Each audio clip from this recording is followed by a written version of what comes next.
Guys, Williams Place Stadium here in Columbia. We welcome you to the SEC on ESPN on ABC, presented by Burger King. Number 4, Alabama. Boy, they've accomplished more in the last 4 weeks than any team against a fired-up South Carolina squad. And pregame here, you know, Jesse Palmer, between Space Odyssey and now Sandstorm, they're always ready for moments like this.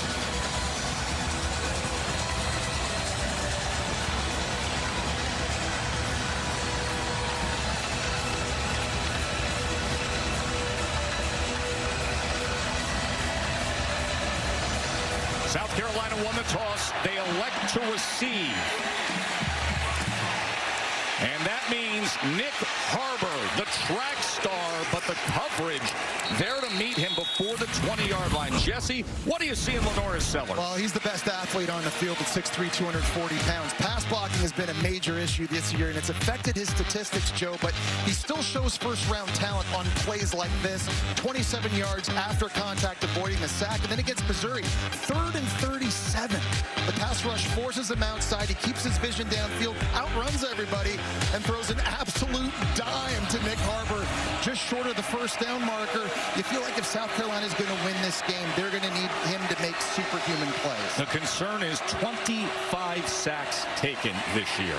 Sellers on first down.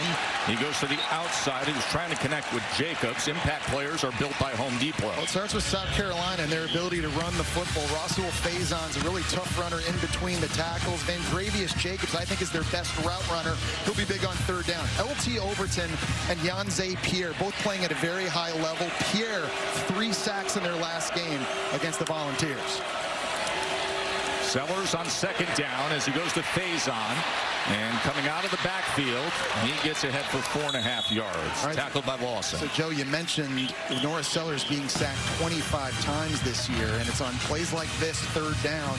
This offensive line has been really porous. They've had guys injured. They're playing a true freshman at left guard. They have got to do a better job keeping number 16 upright to give him an opportunity to throw it downfield. Third down and 4. Sellers, flag is down as it's incomplete beyond Van Jacobs. It's going to be James Smith jumping offside for Alabama. Offside. Defense, number 23. In the neutral zone at the snap. 5-yard penalty results in a first down. Remember, it was third down and 4, so a first down for South Carolina. And that's a big win for them early and just staying on the field, Joe. I think to avoid the third and long situations, they just got to have success. Whether it's throwing it or whether it's running it on first and second down, they've got to keep third downs manageable in this one. Faison as he is tripped up, and we say hello to Katie George. Well, Tess, yesterday, LaNorris Sellers sat across from us, and he said, I am the eraser. He said, if there's a protection bust, I have to make it right. He said, if someone doesn't run the right route or falls down, I have to get through my progressions and make a play. He said, it is my job to make something happen. And, boy, if he makes something happen today, you know this crowd's going to love it. This crowd loves this most of all, when he can make a little magic with his legs. Finally taken down by Overton. Well, there's a good example of it. We talked about Yanze Pierre being an impact player. This time he loops inside, and that gives Sellers an opportunity to just break this contain. And as soon as he sees that green grass at 240 pounds, he is so hard to tackle. He's been sacked 25 times this year, Joe. It easily could be 50. If it weren't for the athleticism of their quarterback. Yeah, everybody who watches the film on Sellers in this offense makes that comment. 25, he gets them out of trouble. Could be much, much worse. They split out wide on 3rd and 1. Sellers is going to take it himself and easily has the first down, and then drives a few Alabama defenders towards midfield. So the offensive line issues this year.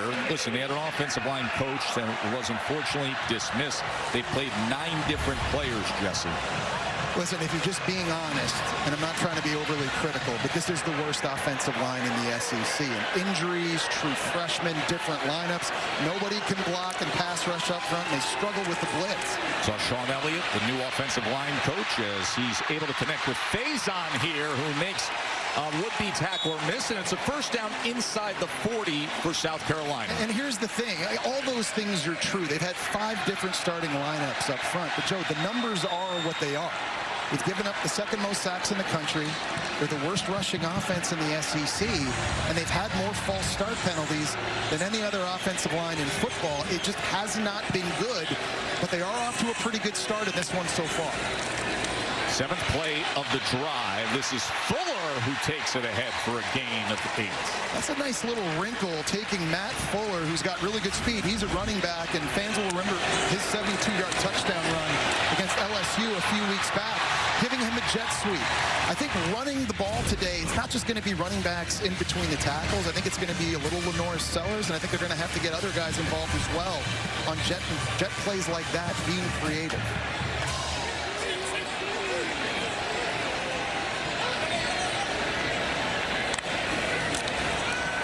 Second and 2, quick to the outside, but it was thrown low and in front of Nick Harbor. Well, it's a good job that time of Sellers seeing the safety blitz of Xavier Mincy coming in, but he needs a more accurate throw. And that would be one of my bigger criticisms of Lenore Sellers this year. Yes, he is the best athlete on the field. He makes wow first-round type throws, but on throws like that, there are times where he misses wide open guys, and because of the incompletion, that's what's resulting in them getting behind the sticks. Opening drive for South Carolina. 8 plays, 50 yards in, but can they convert here on 3rd and 2? Sellers with time. And now Sellers is going to run ahead for that line to gain and reaches out and is able to get it before Nakai Hill-Green makes the tackle. Well, really nice job in the back end by Alabama, taking everything away, but Sellers just really good awareness and understanding, hey, where's the first down marker and where do I have to get to? In that time, he outraces Nakai Hill-Green, the transfer from Colorado, a linebacker, to move the sticks.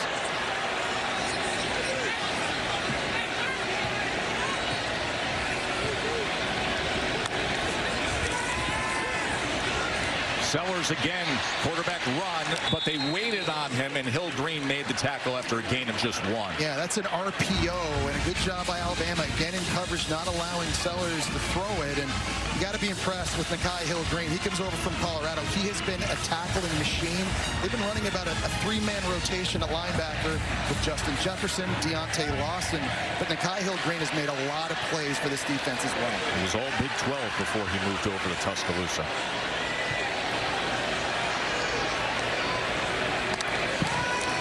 2nd and 9. Sellers, he's able to connect for a first down again. It's Donovan Murph, the freshman. I love the play call by offensive coordinator Mike Shula, moving the pocket, changing the launch point. Again, this offensive line has struggled, so this is a great way to give Sellers a clear place at the field to throw from and give him clear vision. And how about Donovan Murph, the true freshman, making that big play? He should be a senior in high school, Joe. He was only 17 years old at the start of the season, reclassified to be a part of the Gamecocks this season. 15-yard reception. Now the 12th play of this opening drive. They wanted the ball, and this is what they're doing with it, as Matt Fuller again coming in motion on the jet action, takes it inside the 10. And this is an area where South Carolina has struggled. They're the worst red zone offense in the SEC, only scoring points on 73% of these possessions inside the 20-yard line. They haven't had many of them, honestly, this season, but what an opportunity here to score points. Not just that, but a touchdown. You know, if they do that on the opening drive to seize that momentum, Williams-Brice Stadium will erupt. 2nd and 6. They can get a first down at the 2-yard line. Fuller probing that Alabama defense and dives ahead inside the 5, tackled by Hill-Green. I just feel like when you get in this area, inside the 5-yard line, you've got a quarterback that's 240 pounds. You can just take advantage of the scheme, use an extra blocker, and just let the best athlete that you've got go get it done. And to me, if you're Shane Beamer, if you don't get it here on 3rd and 2, I'm going for it on 4th down. I'm being aggressive because of number 16. 110th in red zone touchdown percentage. But can they solve the little early on against Bama on this opening drive? 3rd and 2. Faison. He is tackled for a loss by Smith. Here comes that fourth down decision for Shane Beamer. Looks like he's going to decide to play it safe and kick a field goal. Now, they were very aggressive in their last game against Oklahoma. They went for it on fourth down 4 different times in the first half. I think he's just looking to pay this drive off, score some points, and try and seize on as much momentum as you can early. So William Joyce, a 6-year player, but his first year as the starter. Stuck around the program, looking for it to pay off this year. To open up the scoring here on this beautiful Saturday afternoon in Columbia, South Carolina. 24-yard field goal. Ty Simpson, many have him as the Heisman frontrunner. He is out there to start his afternoon when we return. The college football playoff begins December 19th and concludes with the national championship January 19th on ESPN. AT&T Connected Cam. All the great traditions of a Southern Saturday in the SEC here in Columbia, South Carolina. Homecoming weekend. They're trying to rally with some great hope considering the talent they have at quarterback, the belief they have in their defense, and they just had a 15-play opening drive against number 4 Alabama to take a field goal lead. The recent stretch for Alabama has been incredible, Jesse. And with it, Ty Simpson against the 4-ranked SEC teams. Look at his numbers. Yeah, I know. I think in the last 6 games, he's playing at a Heisman level. The decision-making, the accuracy, playing on time, playing off schedule, it's been remarkable. He leads the conference in passing touchdowns. He's the most efficient quarterback in the conference. And Joe, I think he's starting to make the case to potentially be the first overall pick, whether that's in next year's NFL draft or the year after. So the conversation has leaped a far way from where we started in Tallahassee. So after the kick went out of bounds, they take over at the 35-yard line, and Jam Miller, who last week had some struggle starts at running back, but Jeremy Bernard has been getting carries. He led the team in rushing with 49 yards on 4 rushes last week. Let's look at the impact players. Yeah, Ryan Williams and his explosive playmaking at receiver, Jeremy Bernard and his versatility, you'll see them line up all over the field. Dylan Stewart for South Carolina is an elite pass rusher coming off the edge, and to me, he's their biggest one-on-one matchup advantage in this entire game. He has got to play great today. Left last week's game and has been dealing with a hip pointer, but was able to practice unaffected all week long. 2nd and 6.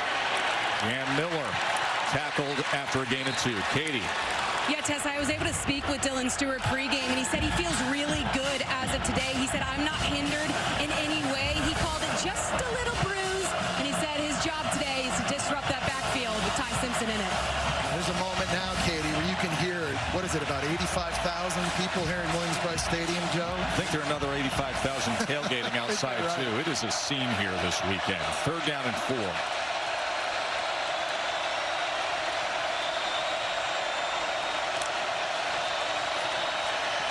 Simpson. He is tripped up. He was taken down by Brian Thomas, who came in leading the team with 4 sacks. And such a smart play by Brian Thomas, because he's going to rush up the field trying to get around Caden Proctor, but he just gets to the level where the quarterback is, then he's able to retrace when Ty Simpson decides to take off and run. This is such a big win for South Carolina, Joe, because Alabama scored touchdowns on their opening drive 5 times this year. It's more than any other team in the country. So starting fast for South Carolina on offense and on D. Macari Swain is one of the most dangerous punt returners in the country. Dowd's punt drives him all the way back to the 7. But look at what Swain can do. He has 3 punt return touchdowns on the year, and he nearly made the most on that.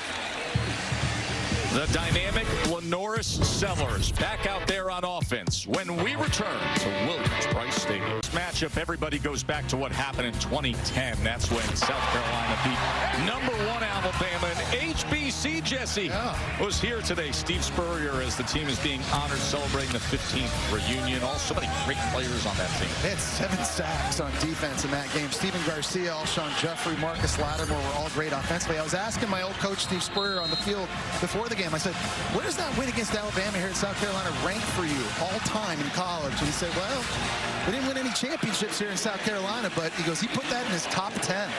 Nobody does better Spurs. I mean, you think of all the SEC titles and the national championship he won at Florida, that's big praise.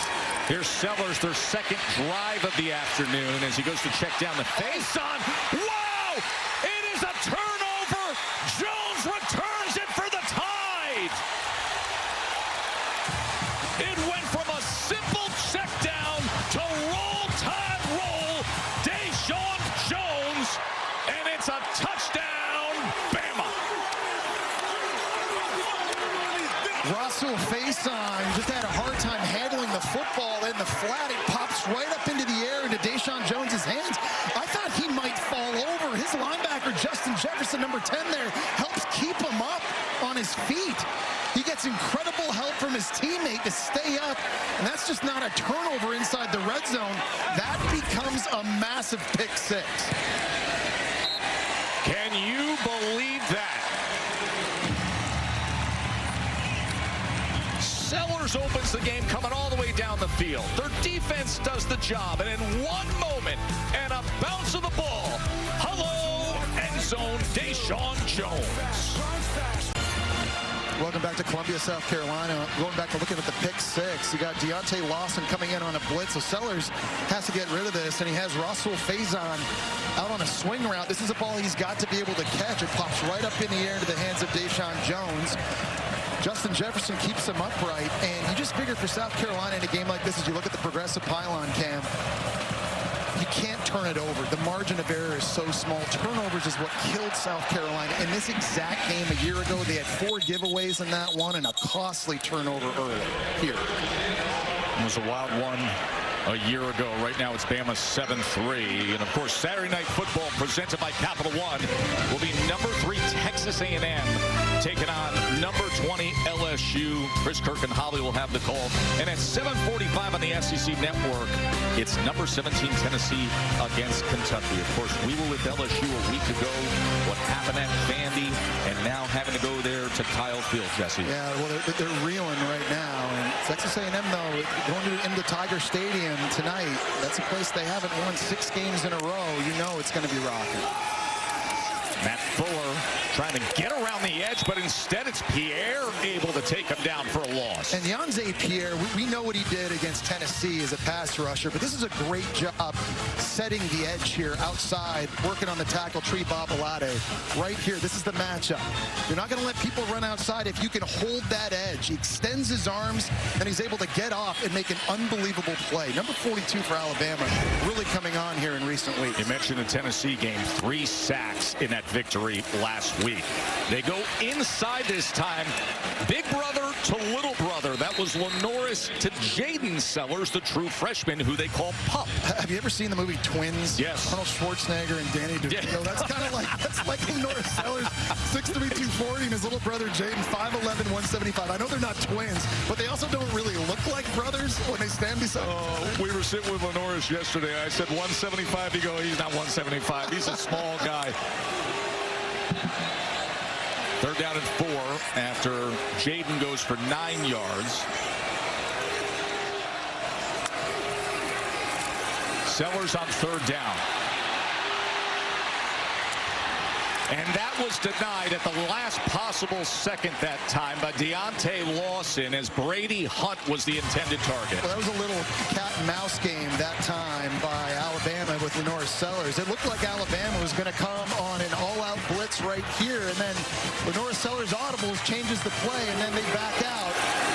There's 8 guys in coverage, nobody open, nowhere to go with the football if you're Sellers. Mason Love on to punt away.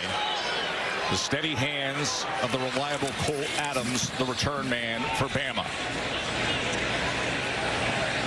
And this is driven outside the numbers, and the fair catch near the 20-yard line. Well, we mentioned to you last year was an absolutely wild one down there in T-Town as Alabama just got past them 27-25. Final minute, look at the toe tap by Nick Harbor, and then the spinning drop kick onside attempt. So South Carolina had a shot, but in the end, Damani Jackson, the interception, and the Tide escaped. Top 10 Alabama escaped 27-25. 7-3 lead, but the offense has only had 3 plays, a 3 and out. It was a pick 6 that got Bama on the board here. Ty Simpson steps up in the pocket. He's going deep. And beyond Ryan Williams. Wow, barely beyond Ryan Williams, who got behind Judge Collier that time. And Ty Simpson had to step up in the pocket. He had Brian Thomas ripping off the edge. He saw the opportunity one-on-one here to take a shot. Here comes the pressure. Proctor just rides him upfield as much as he can. And this just barely over the outstretched arms of one of the fastest and most explosive players on offense in all of college football. Williams had 5 catches for 87 yards a week ago. After we didn't see him offensively play a role in that game against Mizzou. Simpson gets the ball out quickly and connects with Rico Scott.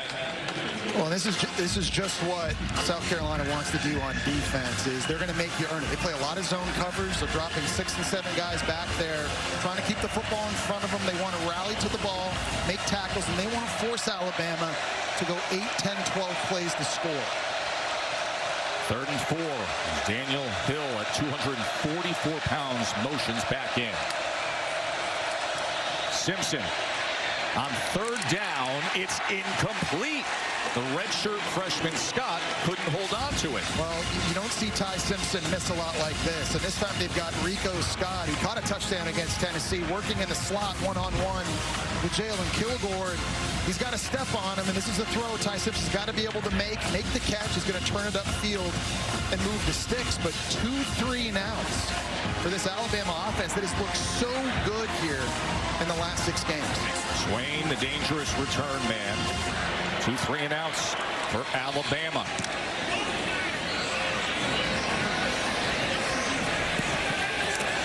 And he's going to field it off the bounce. And then be wrestled down just beyond the 20-yard line. Well, you had to like what South Carolina did on their opening drive. I think it was a good job of mixing up the run and the pass, and they ran the football in a variety of ways, too. There's a little bit of Lenora Sellers in between the tackles on a designed QB run, and then you get the running back Matt Fuller involved on some jet sweeps to get to the outside. I love the idea of moving the pocket. They're trying to do things to help Sellers out against the pass rush. They got down close on 3rd down and 2 near the goal line. They had a negative play, which backed him up a little bit, and Shane Beamer didn't feel comfortable going for it, but they got the points early.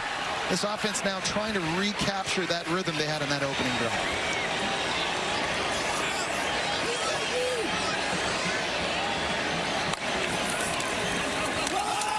Faison straight ahead as he gashes that front 7, and that'll move the chains immediately. Tackled by Sabb. Well, they've handed it off a few times to Matt Fuller on the jet motion. This time he's coming this way, and they're just trying to freeze players in the 2nd level. They don't hand it off to him this time. The offensive line does a good job getting downfield. You see Babalade getting a block there at right tackle, and a huge crease for the Utah State transfer and 7th-year running back Faison to run into.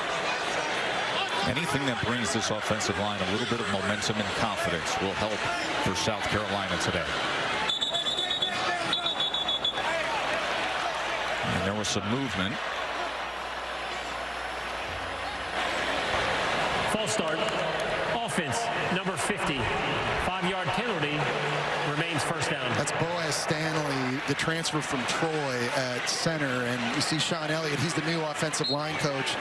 This has been driving him nuts a little bit because Boaz Stanley's a very versatile guy. He's played center, guard, and tackle throughout his career, but that's now his 7th false start penalty on the season. He's got a little bit of a hitch moving the ball pre-snap, and it has cost them with some penalties as they look to set things up to Faison, who keeps his balance, and here he goes.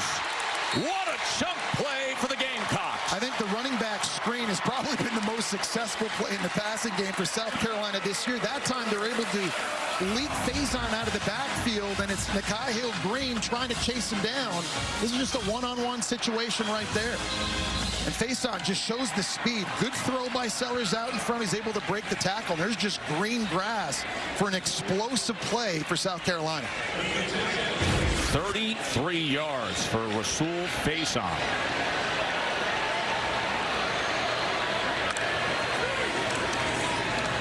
Sellers, as the ball is out.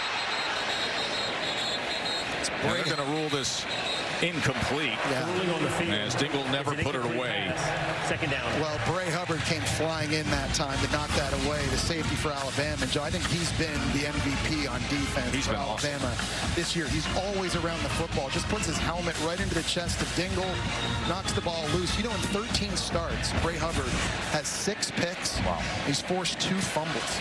I mean, just a turnover machine. He's made a big difference on the back end for Bama. We had a good discussion with Kane Womack, the defensive coordinator, about him. He says, listen, in terms of just analyzing a play, going and making a play, I think he's Alabama's best football player.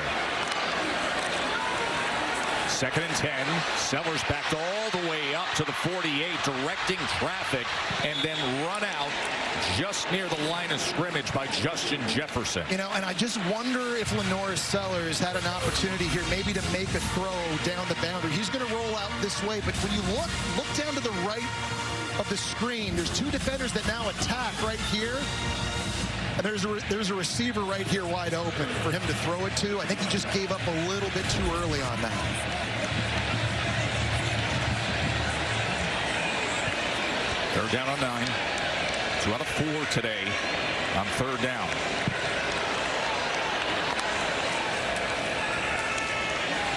Sellers, the crossing route just eaten up as Justin Jefferson makes a huge hit on Donovan Murph. And I think you got to go now if you're South Carolina, because you're kind of in that no man's land right now on 4th down, right? It's maybe a little too long for a field goal. You're obviously not going to punt down here at around the 30. Great job holding on to the football that time to make this 4th down manageable. And decision time here for Shane Beamer. Well, he'll have the end of the 1st quarter to figure things out. They're on the go, trailing 7-3. The SEC on ABC, presented by Burger King. We're on the sidelines with Shane Beamer. Shane, big 4th down coming up. What will you decide to do? I think we're going to kick the field goal. You know, I like the way our defense is playing right now. We got it to the quarter where we were able to flip ends, where we got the wind at our back now. I don't want to jinx him by saying that, but, you know, it's one of those, we're playing pretty good. Well, you never know with Beamer ball what they do with special teams. Often see the fakes. We'll see if they open up this 2nd quarter with a field goal attempt from William Joyce, and they do, and Joyce sends it just off to the right. Hindsight's 20/20, obviously. I just think in a game like this, you need touchdowns, not field goals. And I do agree with what he just told Katie. His defense is absolutely playing lights out right now, and you're going to continue to lean on them, and they've been doing that all season long. But you know it's only a matter of time before Ty Simpson and this offense wakes up. And so, you know, it's easy to say this now, but as I was saying before break, I think that's one they should have tried to go for. Yeah, that's the story right now. When will the Ty Simpson-led offense wake up? Because we're starting the 2nd quarter, and Alabama's had 6 plays, 2 3-and-outs. And tackled for a loss is Jeremy Bernard, as Dylan Stewart, one of the most dynamic edge rushers in all college football, makes the play. Yeah, he is absolutely elite. He is so twitchy and can bend. And Josh Cuevas is going to try to block him, but he's actually going to run in to the tackle in the process right there. And Dylan Stewart is just a guy that can wreck your game plan. Offensive coordinators have got to account for this guy with chip blocks and sliding the protection. You got to move the pocket. He has freakish athleticism, and he can take the game over. Alabama right now has 4 total yards. 2nd and 17.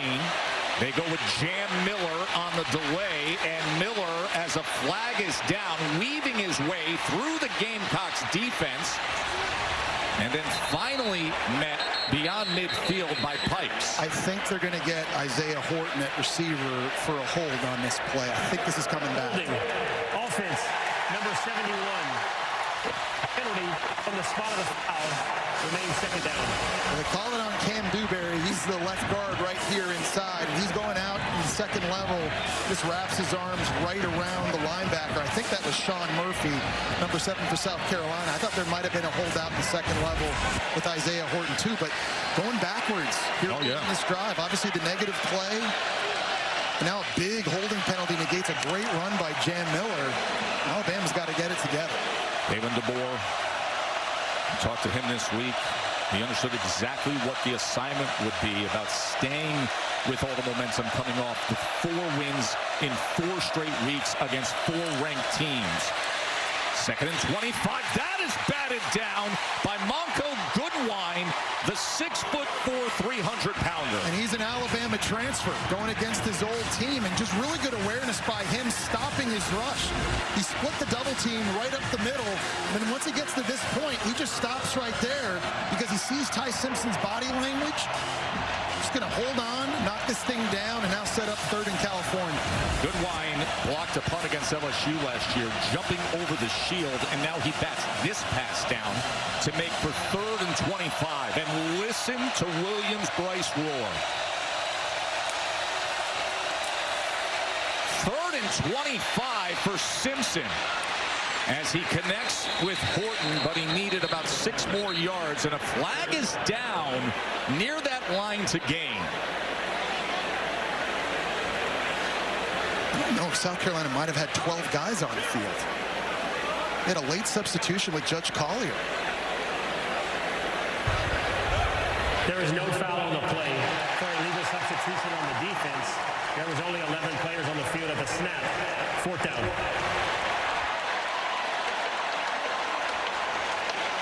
We go back and look at that again. I thought I counted 12. I did too, Jesse. On the field. I'm gonna get out the trusty counter here. Take a look at that because Collier's coming on late. 1, 2, 3, 4, 5, 6, 8, 9, 10. Okay, 11. Let's see, but Collier's coming on late though. I don't think we showed the substitution late. I think that was 12 guys.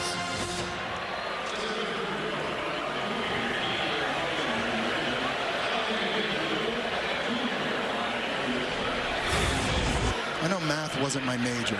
All right, can we just roll this? I want to know if 4, 5, 6, 7, 8, 9, 10, 11, 12. That's 12 guys on the field. My Florida degree in math was coming in handy. That's one I think the referees missed. Like when I saw the late substitution and the way that the secondary rotated, that should have been a penalty on South Carolina's defense.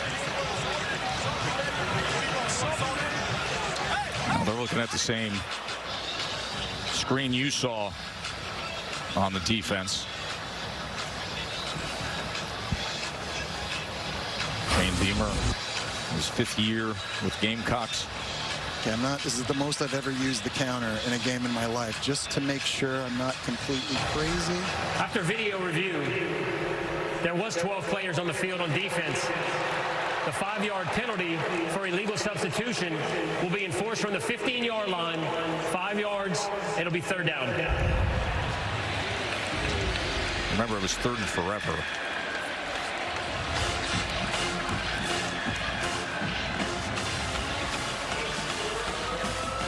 So here's a situation for Dylan Stewart, number 6, a defensive end. He's a guy that they like to line up against the right tackle. And the right tackle, that's been the problem area for Alabama all season long, whether it's Wilkin Formby or Michael Carroll. But Alabama has got to be careful. They don't leave number 6 out on an island one-on-one on the edge. There is Formby. That has been the side that has struggled. 3rd and 20 after the penalty for Ty Simpson. And breaking free is Daniel Hill. And Daniel Hill, the running back who's been emerging, takes it ahead for a 1st down. They get out of that giant hole. It's a play Miles Norwood at corner has got to make. And I know it's hard because Hill is a 245-pound running back. He's not going to be an easy guy to bring down, but you've got to be able to make that stop and force the punt unit out on the field. What can you say, though, about the true sophomore Hill, Joe? In his last 2 games, he's getting more playing time. He's made some big runs, some big catches, been blocking on 3rd down. He's been earning those opportunities, and he's becoming a bigger part of Alabama's offense. 21 yards on what was 3rd and 20. Simpson trying to extend the play and then gets it complete to Ryan Williams. I think this is one of the areas Ty Simpson has really shined this year, is off-schedule plays. He's trying to throw this thing to Ryan Williams, who's running a deep crossing route, and it's going to take him a very long time to clear through 3 different South Carolina defenders. You see how Ty Simpson, once he locates the target, he gets his feet set and makes a very accurate throw. Pre-game, the two of us were standing down on this left side. He was throwing those corner routes accurately just a yard before the sideline.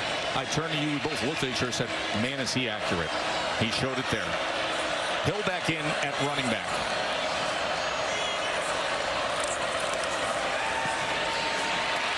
Pressure off the edge. Ball is out. The ball is out. Strip sack, and South Carolina's got it. Troy Pikes with the recovery. They brought the corner blitz. Bakari Swain, who we've seen return a couple punts in this game, comes off the edge with the speed. Caden Proctor saw him way too late. He's able to get the sack, knock it free. Troy Pikes jumps on it, and that was a turnover South Carolina's defense needed desperately. A strip sack, forced fumble. You gotta have moments like this if you want to be in the big upset hunting game. South Carolina's defense does it up right here. Gamecocks with the ball, trailing 7-3 when we return. After the turnover, South Carolina back on offense on this SEC All Day presented by IHG Hotels and Resorts as Sellers gets it complete to Brady Hunt. Yeah, Bama right now is just on their heels. And I think a big question coming into this thing was, could they keep their edge? Because they survived the gauntlet, beating 4 straight ranked opponents without a bye week. First team in SEC history to ever do that.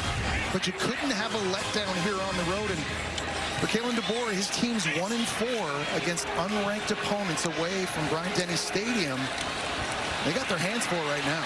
Short pitch to Matt Fuller as the pursuit down the line came with Pierre and Jefferson for Alabama. I think South Carolina offensively here is just trying to keep the rhythm and the flow going, and they're attacking in between the tackles. They're also trying to spit the football out wide in the perimeter to try and use their speed.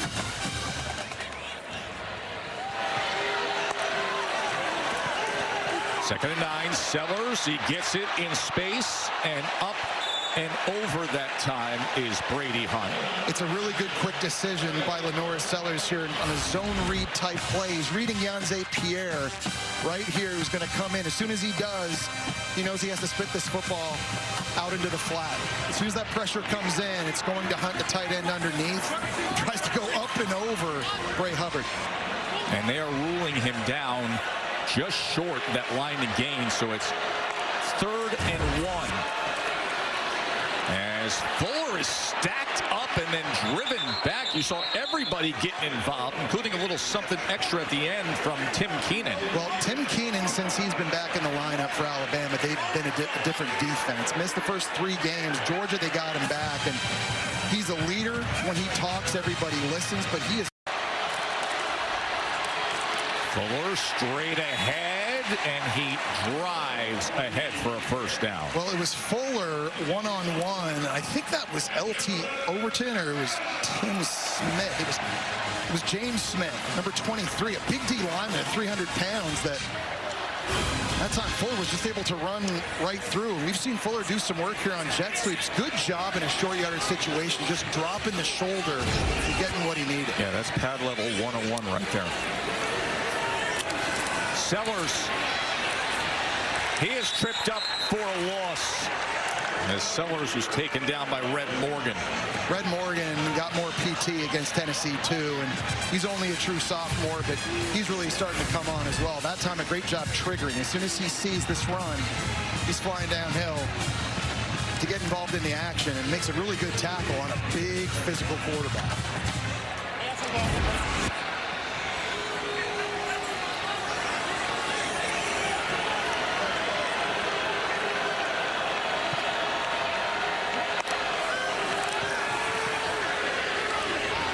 Incomplete as he tried to set it up for Bennett. Well, it's you know, it's a good play. It's a screen, and Alabama's blitzing, but that's got to be a more accurate throw as well. You're throwing it to a receiver on a screen. You got to take a little bit off of that. Just look at what South Carolina's been able to do in this game. So much of their work has come in the territory of Alabama. It's been the complete opposite for the Crimson Tide. Look up at that scoreboard. You see 7-3. You see Alabama with only 12 offensive plays. Of course, they had the freaky bounce of the ball that was returned for a touchdown by Bama's Deshaun Jones. 3rd down and 14.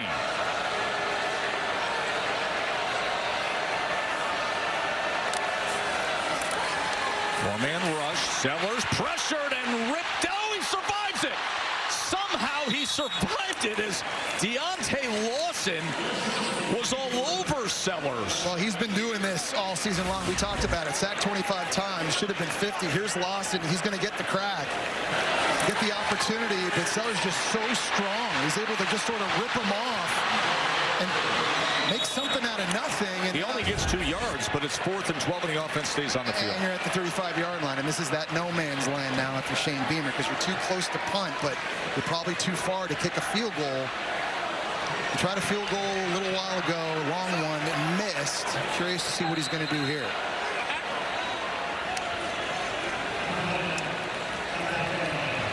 Timeout is going to be used by South Carolina. They'll be facing a 4th and 12 when we return to Columbia. Joyce earlier in this first half missed a 47-yard field goal when perhaps they were thinking about going in another direction. Now it's a 4th and 12 from the Alabama 35, Jesse. And they're going to go for this. They've got to be able to help Lenora Sellers with protection, and they've got to be thinking about using tight ends and running backs to chip off the edge to help him and help these tackles outside, because to go 12 yards, Sellers is going to need time to push this thing down the field. 4th and 12. Of course, he's dynamic with his legs as well. There's the cat and mouse. There it is. Look at Sellers audibles, Alabama audibles, and they've got everybody at the line of scrimmage. Look at all the defensive backs pressing into the A and B gap. And here they come on 4th and 12. Sellers downfield and gets it complete to little brother, Pump, Jaden Sellers. Well, the offensive line does an outstanding job figuring out who's coming and who's not coming. Bama had 8 guys up, and they're going to drop 3 guys out. And just look at the protection. It's a really nice job by South Carolina. It gives Sellers an opportunity to survey the field, and a nice job by his little brother working on the in route for a huge 4th down conversion. 22-yard reception by the true freshman Jaden Sellers. And with that, a 1st down and a quarterback run. Lenora Sellers now. Look at him get to the outside. A flag is down as he turns the corner and gets to the pylon for what right now is a Gamecocks touchdown. We'll check on the flag. Holding. Offense, number 51. 10-yard penalty from the previous spot. 1st down. Walk it back. And it's Tree Babalade working on the outside at right tackle. Going to be out here one-on-one, and this is where the infraction happens. I love the play call and letting Sellers run this, and this is a perfect area of the field for that. But Babalade just gets too much of LT Overton in an outstanding individual effort. Gets called back.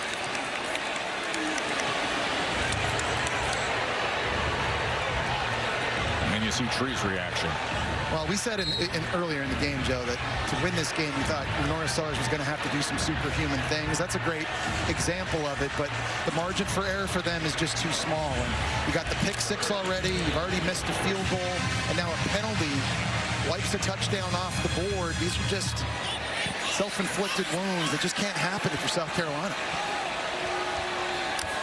1st and 20 after the penalty wipes out the touchdown. And Donovan Murph can't go anywhere, and the crowd wants a penalty flag here on Yanze Pierre, as they didn't like what happened after the play. Oh, that was, and it's down at the 25. That's a WWE move. This is like a DDT. Back in the day, he literally scoops him from behind his back. Watch number 42. Getting in here on Murph, true freshman, gets up and picks him up and slams him. Yeah, suplex city. Unnecessary roughness. Defense, number 42. The penalty will be enforced from the dead ball spot, half half the distance to the goal. First down. Just got to know when the play is over. We've had a wild series and sequence of events here in the last two plays. The holding call on Babalade, wiping out the touchdown by Sellers, and now on what looked like a really good play by Bama's defense gets wiped away because of the personal foul penalty. So dueling penalties make it a first down again for South Carolina, who's 2 for 2 on fourth down on this drive to put themselves in position.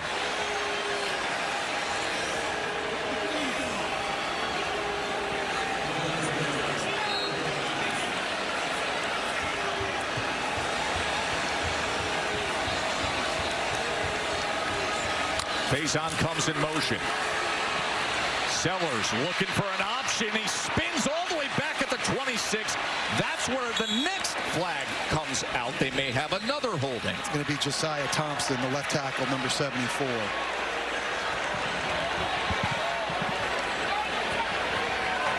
Holding. Offense, number 74.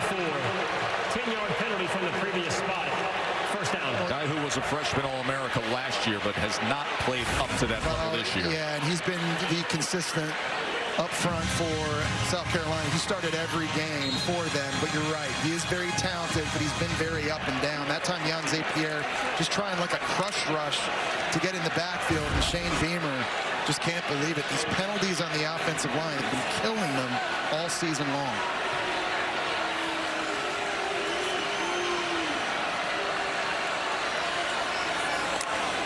First down now back at the 21 as the option pitch goes to Fuller, and Fuller is met by Lee. This is really one of the areas I think situationally Alabama's defense has been great this season. Down in the red zone with their backs against the wall, they're only letting opponents score on 64% of their possessions. That's best in the SEC, third best in the country. Great time, great play that time by the true freshman Dijon Lee.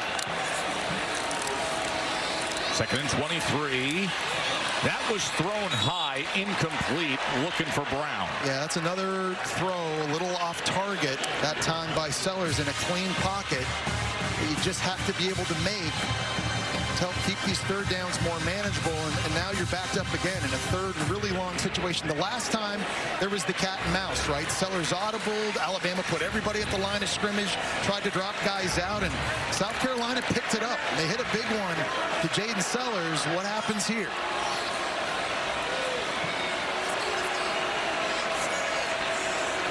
Third and 23.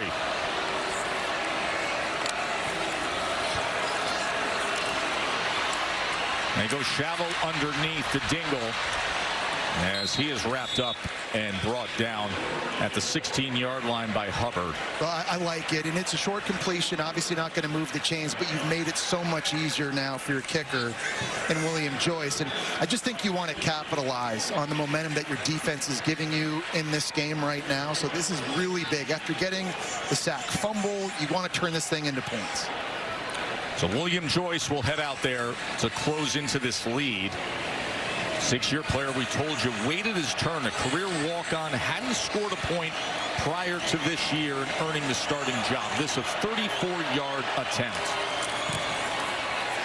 Good lift and rotation, and he puts it through. And the bottom line is this: unranked South Carolina is right there with Alabama. Please fix his lapel. Sheffy's collar, he's got to come down over the left shoulder. He's got really good style, but I mean, somebody's got to get in there. Always on the phone. He's always breaking. I'll give him a break there with how hard he is.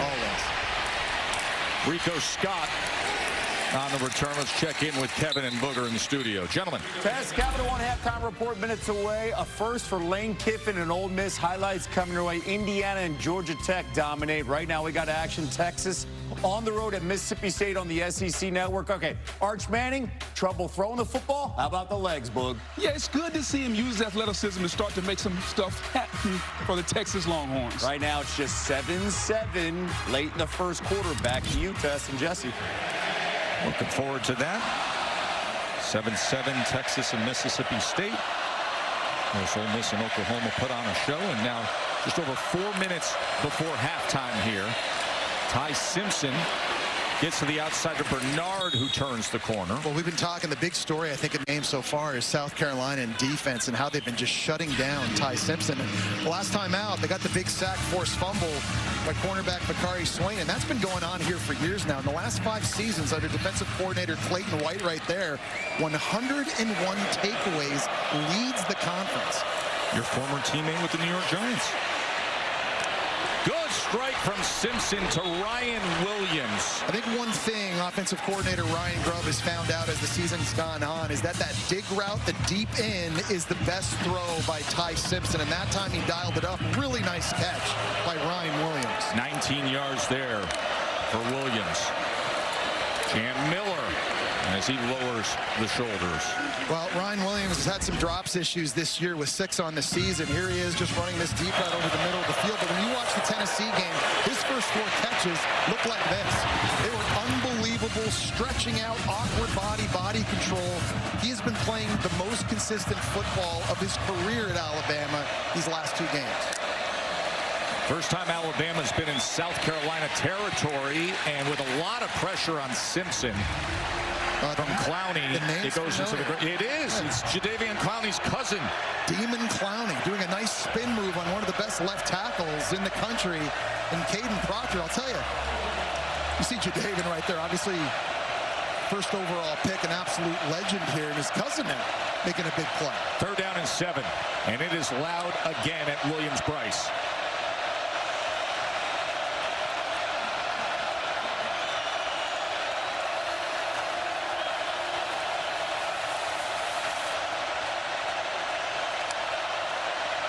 Here's 3rd down and 7 for Simpson in the Tide as he has to escape and then finds the open man again. It's Daniel Hill.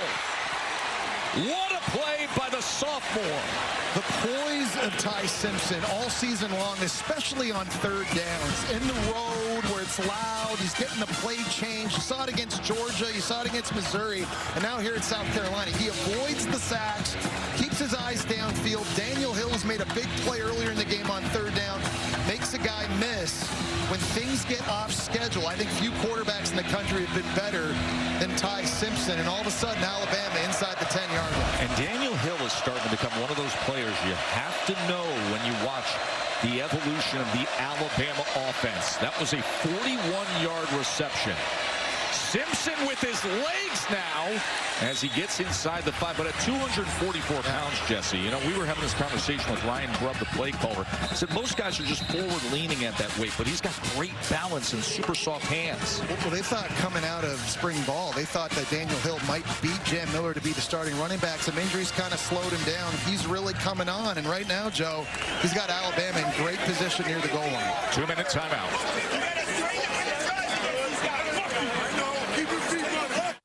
Welcome back to Columbia. It was a slow start for Alabama's offense, but Ty Simpson is really waking up here on this drive, throwing it. Beautiful dig throw here over the middle. Not perfect by any stretch. Great stab by Ryan Williams. Then in a big 3rd down, he's able to break contain, find Daniel Hill down the sidelines, and all of a sudden, Alabama inside the 5-yard line here.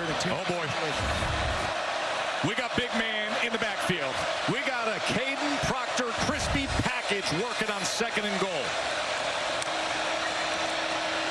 Here he goes, and he is cut down. The 366-pound left tackle was taken down by Troy Pipe. It was Nick Barrett that makes the play, though, number 93 for South Carolina. He goes low, and he gets pushed, and he just collapses the left tackle in the backfield so that the big 366-pounder can never get going. That is an outstanding job. A new wrinkle we're seeing with Caden Proctor, but South Carolina was ready for it. You talk about the crispy package. You've seen it this year. Wide receiver screen against Georgia, fullback dive against Vandy. You saw him in the Wildcat, Joe, against Missouri, and now another iteration of it here. But get the Gamecock defense ready. They've been watching their film, and they were prepped. 3rd and goal.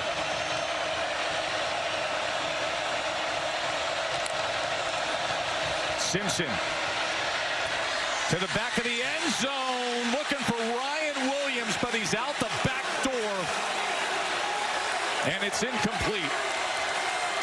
This will be so interesting to watch again in replay to see if Ryan Williams really had to jump up for this one. I know the ball's thrown up. If he had just dragged his toes, could he have made this catch and stayed in bounds?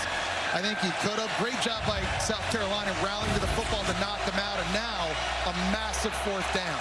4th and goal.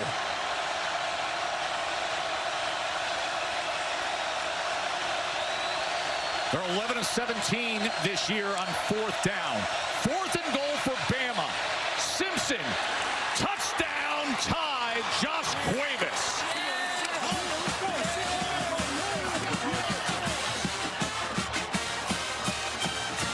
Really nice job by Simpson this time, working through his progression. He wants Ryan Williams potentially here on this corner route. It's going to be Cuevas coming inside, and you just see him work his eyes from 1 to 2, finding the transfer from Washington in the back of the end zone. And I'll tell you, Joe, when you got a quarterback playing as well this year as Ty Simpson, you earn the right to go for it on 4th down in those situations. Hey, before this drive, Bama just had 45 yards of offense, and then they just had a 9-play drive, Jesse, for 81 yards. And situationally, we talk to coaches every week, Joe, and they always talk about the last 4 minutes of the first half, the first 4 minutes of the second half. Situationally in games, being a big determining factor in who wins. And yes, this was absolutely a slow start for Bama on offense through the first 3 drives, but you score a touchdown here. Remember, South Carolina won the toss. They elected to receive. Ty Simpson and Alabama are going to get the ball back first in the second half. So if their defense can get a stop here, all of a sudden, this thing could start getting wide open a little bit. You think how choppy things were and how slow they were to get going for Alabama, and everybody talks about it. When you go through a stretch the way they did at Georgia, ranked number 5, the revenge game against a very good ranked Vandy team, at number 14, Mizzou, the rivalry showdown against a good ranked Tennessee team, and then you come here and you see the struggles South Carolina's been having. And then finally the offense finds its stride just before halftime here, 14-6.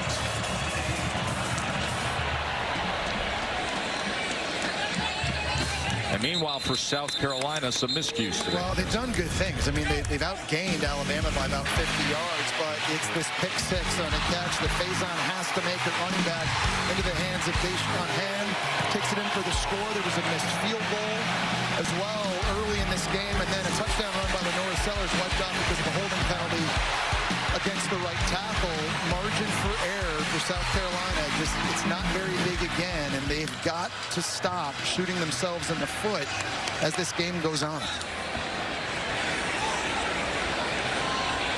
And Beamer looks on as his star quarterback, Lenora Sellers, see what he can offer up here with 1:45 before halftime. A-gap pressure, and he is taken down by Justin Jefferson. The one thing South Carolina offensively has struggled with is movement up front, and Boaz Stanley's working against the nose guard. He doesn't pass it off with the guard outside. Here, it's a linebacker, Jefferson, coming from the other side through a clear hole up the middle, and Lenora Sellers doesn't have a chance. Just the communication between centers and guards has been such an issue, I think, for South Carolina on their O-line this season. When things like that happen, Joe, as a play caller offensively, there's only so much you can do. You're giving up so much pressure. I mean, you can max protect with tight ends and running backs, and you can move the pocket, and you can try to run into the blitz and see if you can crease them. You can throw a bunch of screens. South Carolina's tried all of those things this year, but you know the saying in football, it's not about the X's and the O's. It's the Jimmies and the Joes. And South Carolina just doesn't have the Jimmies and the Joes up front. 9 different players on the offensive line have started. It's the most in the nation. Coming off the Alabama timeout, it's a 2nd and 19.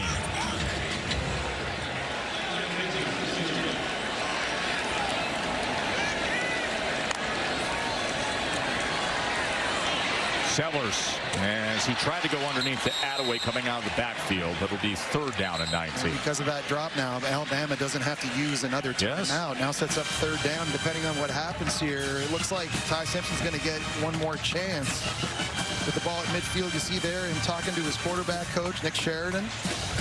They're going over what's going to happen in a 2-minute situation to see if they can steal some more points here before the end of the half.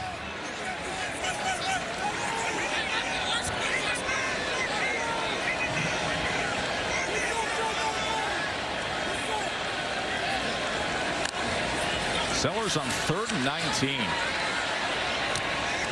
As that was batted away, incomplete. It was Bray Hubbard again. So now Bama can sit back and manage things. 90 seconds before halftime. 2 timeouts and an 8-point lead. And that's a lot of time. And with the explosive playmakers they have, with guys like Ryan Williams and Jeremy Bernard and the big physical receiver Isaiah Horton, you see him talking to his guys right now. Hey, listen, we're going to have some timeouts to work with. We got to know the situation. We got to know where the sidelines are. We know in this deal 2 minutes. We get first downs. Game clock stops momentarily. Everything we practiced to score some points. Mason Love drives this punt out of bounds. And it'll be 1:23 remaining. College football rankings, Jesse, are brought to you by Prudential. Well, Ole Miss already got a big win earlier. That was huge. This is a big game on the road. Death Valley, obviously Alabama right now with their hands full as well. And Vanderbilt right now tied 3-3. This thing's going to change. I'll tell you what, I know we've got the AP top 10 for now, but the first college football playoff ranking comes out November 4th, and that's the one that matters. Absolutely. It'll be really interesting to see. A lot of big matchups coming up the next couple of weeks here, how that's going to look. Well, especially down the stretch of the SEC with all these ranked teams having to meet up. It's interesting when you look at the schedules ahead. We'll have that conversation a little later on how it could play out in the SEC in November. Simpson threw it to the outside of Rico Scott, the redshirt freshman, who's getting a little more playing time because Lottie Brooks, the star true freshman, is out injured. We take a look at sort of how Alabama has divvied up running and throwing the football. Running the ball consistently has been the biggest issue, I would say, for Alabama all season. It's showing up here in the first half. Simpson on 2nd down as he's able to connect with Cuevas, who had the touchdown on 4th down moments ago. Now you got to go quick here if you're Alabama. You don't want to use the timeout at this situation. You got to communicate this in a 3rd and short situation. Remember, you get a first down under 2 minutes to go in the half. The game clock is going to stop momentarily.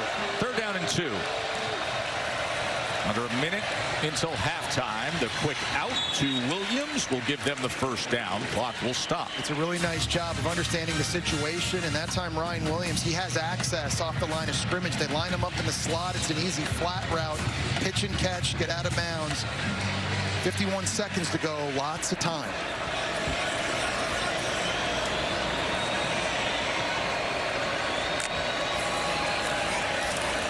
Simpson. Big strike downfield to Williams is overthrown. Well, one thing the South Carolina defense prides themselves on is keeping the football in front, not letting it get behind. They know because of Ty Simpson and all these receivers, they're going to have completions. Just can't let them get behind you, and that was a good matchup for Ty Simpson. Ryan Williams one-on-one in the slot against Jalen Kilgore. Just a little bit too far down the field, now setting up 2nd and long. Here's 2nd and 10. Simpson will dump down to Hill, who's been the leading receiver for Alabama so far. And he goes for 8 yards. It's a good job by Hill just catching it and immediately turning around and trying to get upfield, get what he can. Now finally going to use a timeout here and schedule a play for 3rd down. You know, it's one of those funny games just where it falls on the schedule, Jesse, right? Because, and we've talked about how unique it was for Alabama to play the 4 ranked teams in 4 consecutive weeks, and then you land this one. Yeah, and they've had this attitude all season long of sort of us against the world, and they remember a lot of people that were criticizing them after that Florida State loss. They're the ones now patting them on the back, That's right. just telling them how good of a team are. They've not listened to that, and they're trying to play to their own standard. But I think even after that gauntlet they just survived, they knew coming in here with this crowd and a team in South Carolina that was going to get up for this one, it was going to be a tough challenge. And no question, they've had their hands full early, but the offense is coming alive here now late in the first half. Happened on the last drive. What will they come up with on this drive? We're facing a 3rd and 1. Remember, they still have the 1 timeout in their pocket. 33 seconds until halftime. Simpson, that is batted, and it is incomplete as Jeremy Bernard turned into a defensive back as Kilgore thought he was going to have himself an interception. I thought Kilgore, I thought the linebacker J.R. Johnson might get a shot at this as well. Heads up play by Bernard, just getting in and ripping it free, avoiding potential catastrophe right there. And now it's 4th down, and the offense for Alabama stays on the field. As Coach DeBoer says, here's the situation, 27 seconds left, 43-yard line. Yeah, why not? 245-pound running back and Daniel Hill lined up beside Simpson, who's been playing really well today. 1 for 1 on 4th down today. Do they convert here? Simpson's going to run straight ahead, and he is able to lean forward after that first initial contact. First down. He just broke a tackle from J.R. Johnson, who's a 240-pound linebacker, and just bounced off him. I think if J.R. Johnson gets this tackle here, Alabama's going to be short of the first down. He just bounces off and keeps his feet. Gets the yard to gain. Number 1 timeout remains. 10 seconds. Downfield shot is beyond Bernard. So 6 seconds remaining as Swain had coverage. Wow, Vicari Swain, I think, is playing real well. And he obviously had the sack fumble early. This time he's one-on-one with Bernard. The 3rd time they've taken a shot on this 2-minute situation. There's a little bit of hand fighting. I think that's a good no call. Got to be impressed with the way Swain, and this whole secondary is played on the back end. They're not giving up anything deep. Now you've got a timeout here for Alabama with 6 seconds. You can hit something really quick, down yourself, burn the timeout quickly to give your field goal kicker a shot. Got to get the ball out quick if you choose to take advantage of that. But a timeout's going to be called for right now from South Carolina.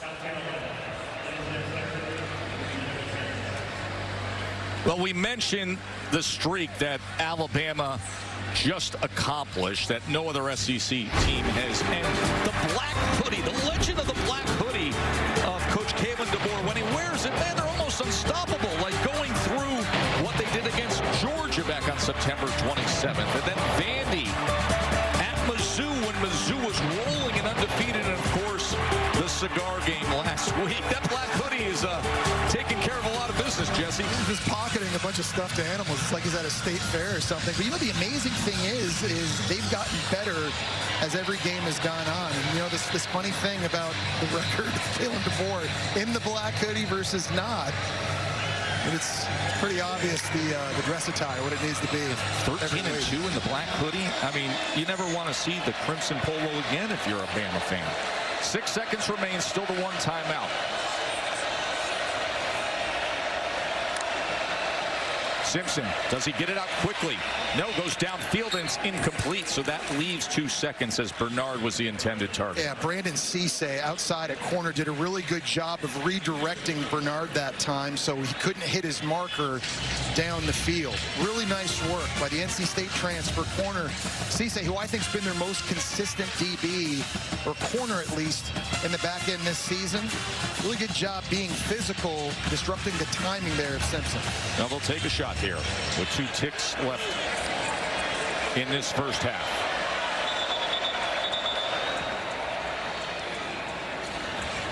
Kalen DeBoer will use that final timeout, be able to take a chance to talk it over. And Ty Simpson, of course, we mentioned, listed by many polls at this juncture as the Heisman front runner as we turn the corner towards November. 6 games this year with multiple touchdown passes and no interceptions.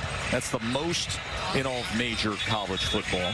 Got off to a little bit of a slow start today before we saw here in the second quarter this offense finding its gear. Now this Hail Mary is something that offenses practice all season, and it's something that they've got in the game plan, obviously. Now, last time out, they had 3 guys lined up to the right-hand side, and you're just trying to get all 3 of those bodies down into the end zone, 1 receiver from the other side trailing, and you're just trying to stack everybody. And Ty Simpson's just going to throw it up as high as he can, let everybody run under it. You hope for a jump ball or a tip ball up in the air, and one of your 4 stacked wide receivers can maybe make the catch. 4 DBs across the 10-yard line for South Carolina. 6'5", Derek Meadows. He's going to get it quickly over to Bernard with blockers in front, and Jeremy Bernard is going to dance a little bit and hope for the best before being forced out. Well, I think if you're Shane Beamer, even though you're down 14-6, you got to be happy with how well your defense has played, and you see things getting a little bit chippy here at the end of the first half. They've had some miscues, but this is still just a 1-possession game. The interception returned by Jones that got Bama on the board, and then Cuevas had the touchdown reception on 4th down.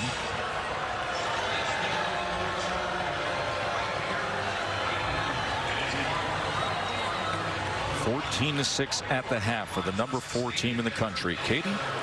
Thanks, Tess. Coach DeBoer, you guys start with the ball after half. How would you assess your offense's play so far? Yeah, it's not what we want. It's not what it's supposed to look like, and we just got to make the easy throws, easy catches, and give our guys a chance, you know. And so it's execute the base stuff. So we're trying to do too much sometimes. What do you think of the job your defense has done in containing Lenora Sellers? Yeah, they're doing a great job making them snap again on offense and getting the stops. You know, I like where we're at there. So we just got to make sure we put a second half together with it. Thanks for the time. Coach DeBoer. CC on ABC is presented by Burger King. Number 4 team in the country with a choppy first half. They lead by 8 points against unranked South Carolina. Alabama 14-6. A defensive touchdown, a 4th and goal touchdown on a touchdown pass. South Carolina defense has held their own a bit. And they've done this all season long. Even though the offense continues to struggle, the defense just hangs on, and they've been making the plays they needed to make. High-speed highlights brought to you by T-Mobile 5G Home Internet. First off, it's Brian Thomas coming off the edge, and he retraces, able to make a play on Ty Simpson for a big sack. And then Dylan Stewart splitting the double team for a tackle for loss. They forced 2 3-and-outs right out of the gate. Goodwine here. Nice heads-up play, knocking down the screen to Bernard, and then Bakari Swain, the biggest play on defense so far on the corner blitz, forcing the sack and the fumble. Troy Pikes hands it off to Shane Beamer. This is what Clayton White's defense has done all season long. They've been hanging on. The question is, how long can they hang on? Whoa! As you never know what you're going to get with the special teams from Coach Beamer. Katie just caught up with him moments ago. Shane, even with some of the missed opportunities, it's a one-possession game. What do you need to see from your team here in the second half? Yeah, that's what we just talked about at the half. It is a one-possession game, more because of us and some of the plays that we didn't make. Frankly, just not doing our job. You know, so we need to settle down. Everybody just needs to do their job. We need to continue to control the ball. We've had the ball for almost 20 minutes, which that's the recipe to beat this team. We got to continue to stop the run defensively. And offensively, we can't turn it over. We need to get some on defense. But really, it's just finishing drives. I mean, we're doing a lot of really good, but we got down there twice in the red zone and got stopped. Appreciate the time. Thank you. Thank you. Jam Miller with the carry to open up this second half. Remember, South Carolina had won the toss earlier. They elected to receive, and they came down the field, got the field goal drive, and then just before halftime, that's when you got the sense that Alabama's offense started to find them. Yeah, and Alabama's got to find the run game. That's what they couldn't do in the first half. Only 2 rushing yards before that last play to Jam Miller. These big guys up front, they've got to be able to find some creases for Kevin Riley there, for Jam Miller, for Daniel Hill, so they can have some balance on offense. See if they can rely on Jam Miller here. Offensive coordinator Ryan Grubb says he brings some presence and calmness to the run game. And that looks like that's what they're trying to do, is it'll be 3rd down and just a couple of yards. Okoronkwo with the tackle. Well, Ryan Grubb told us, too, that this week he really challenged his running back room to play better and to raise their level of play. He said, we've got to get runs that gain more yards than what is blocked. He's got a very highly recruited room and talented room. When you talk about Jam Miller and Daniel Hill, Kevin Riley, the list goes on and on and on. He wants to give all these guys an opportunity to get touches and then start riding the hot hand. And I think that's something you might see here in the second half. 3rd down and 3.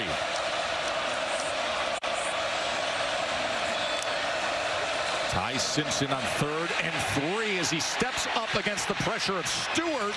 And then coming back to the ball was Bernard. And let's see where they mark this. It was a great job by Simpson keeping it alive and avoiding Stewart. And I think he was short. I think they're going to mark him about a football length short on what was 3rd and 3. So, yes, it'll be 4th down, and Kalen DeBoer's not hesitating. They're at their own 44-yard line, and it's 4th and short. They've got Bernard in the Wildcat, a receiver. We've seen this before. South Carolina sees it. They call a timeout. Completed pass, short of the line of gain. The previous play is under video. Actually, it's going to be the officials taking the timeout. South Carolina with Bernard back there in the backfield. But while they take a look at spotting that ball, let's go to the studio and Kevin. Tess, we get an update here. Missouri driving inside the 2-yard line, and Beau Pribula, he suffers a devastating leg injury right here. Vandy with the stop, but you see the left leg gets caught as Pribula goes down backwards. His foot was in a cast, and he was taken off the field in a cart.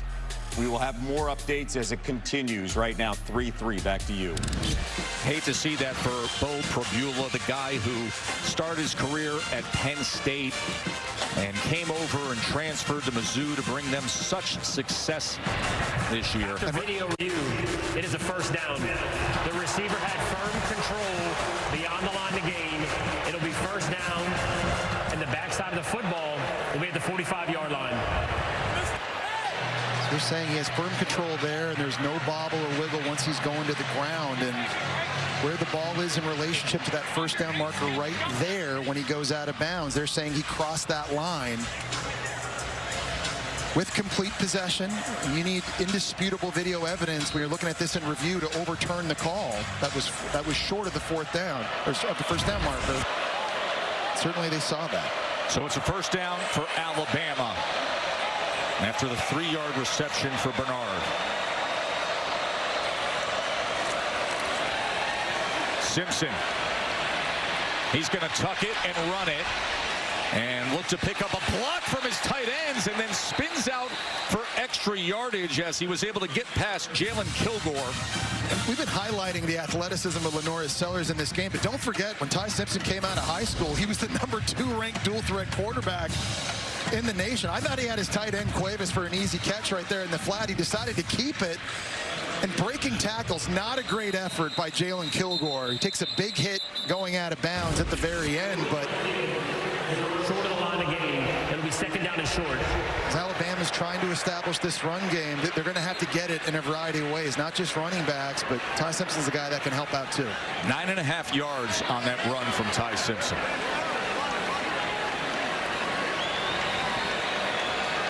That's only the second Bama first down running the ball. Simpson on second and short. Play caller's dream down in distance and nearly intercepted as he was looking to take a shot downfield. Peyton Williams had a chance to catch that ball, and he has to. I mean, that's going to be essentially a punt. He tries to go up and high point it.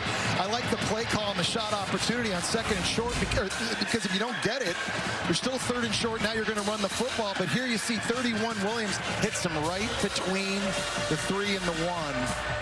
That's another missed opportunity for South Carolina in this game. Rico Scott was the lone player downfield. Remember, third in the distance of a football. Daniel Hill is stacked up. That was Nick Barrett with the tackle for loss on 3rd and 1. And he absolutely takes on Caden Proctor at 366 pounds and completely pushes him off. Watch this right here. One-on-one. Big man against big man. Get off me. I'm in the backfield tackling a 245-pound running back. Remember, it was Barrett that tackled Caden Proctor earlier in the game on that goal line situation, and you may have another big matchup between these two right here. That's a whole lot of meaty split screen right there. That's like Billy Hall's Steakhouse here in town. All right, here we go. 4th and 1 after the tackle for loss. This place is roaring for a stop. Simpson on 4th and 1 to pass. Hit as he throws and gets it complete to Ryan Williams. Oh, he dropped it. He dropped it.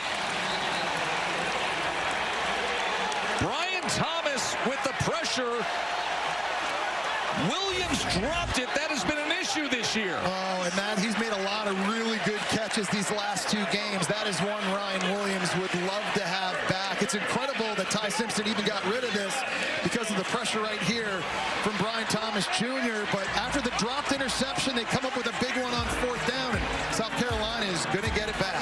90% caught until the very end. Incomplete.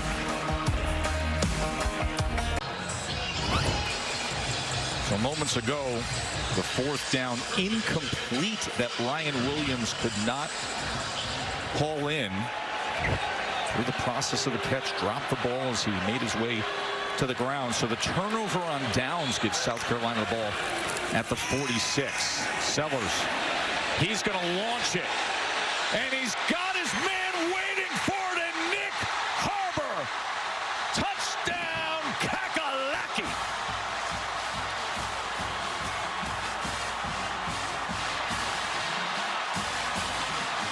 Well, Nick Harbor is one of the fastest players in college football. Ran a 10.11 in the 100-meter dash and track, All-American. This route going to take the safety, and that allows Harbor to get over top on the post. Really good protection. Look at the clean pocket LaNorris Sellers has to step into that throw and get it down to Nick Harbor.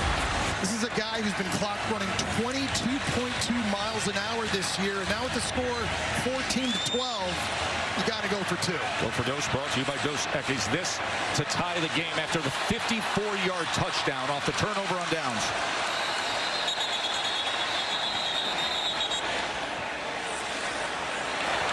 Timeout, South Carolina. And timeout first is going to be used by South Carolina. Interesting sequence here as Alabama went for it on 4th down. Ryan Williams, he had the issues with dropping passes. The big one against Georgia had a 62-yard would-be touchdown. Vandy, there was a 3rd down play. You know what happened against Florida State. Recently, he was playing better, but moments ago could not haul it in. And Sellers takes the ball and does this. Yeah, and listen, all season long, they haven't been able to throw this ball or get it thrown very much because LaNorris Sellers really hasn't had a lot of time. We saw him on a 64-yard catch just like that against Virginia Tech in week 1, but look at the long strides. He's 6'5" and 235 pounds, and when he gets going top-end speed, nobody can run with him. So here we go. Unranked South Carolina trying to tie it up against number 4 Alabama.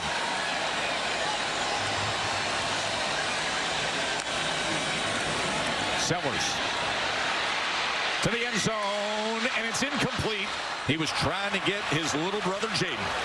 It's a really small window he's throwing into. Bray Hubbard's closing in on one side, Keon Sapp closing in on the other, and little brother Jaden is only 5'11". He tried to stretch out as far as he could.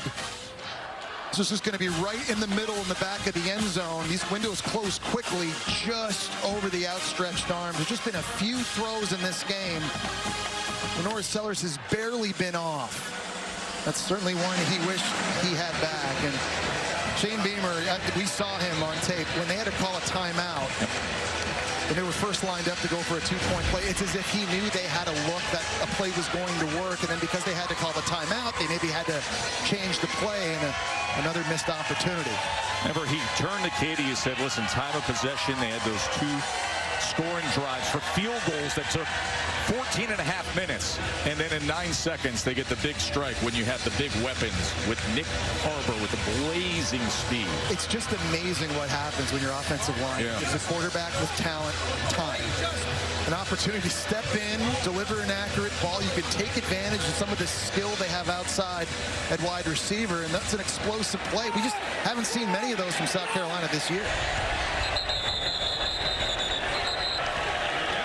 One of the frustrating things with Ryan Williams this year has just been the inconsistency. Earlier in this game, he makes an unbelievable catch here in a dig throw over the middle of the field. And then on the last play on offense, 4th down, not an easy catch by any stretch, but the ball is lobbed out there in a deep crossing route, and he can't come up with it. That now, the 7th drop of the season.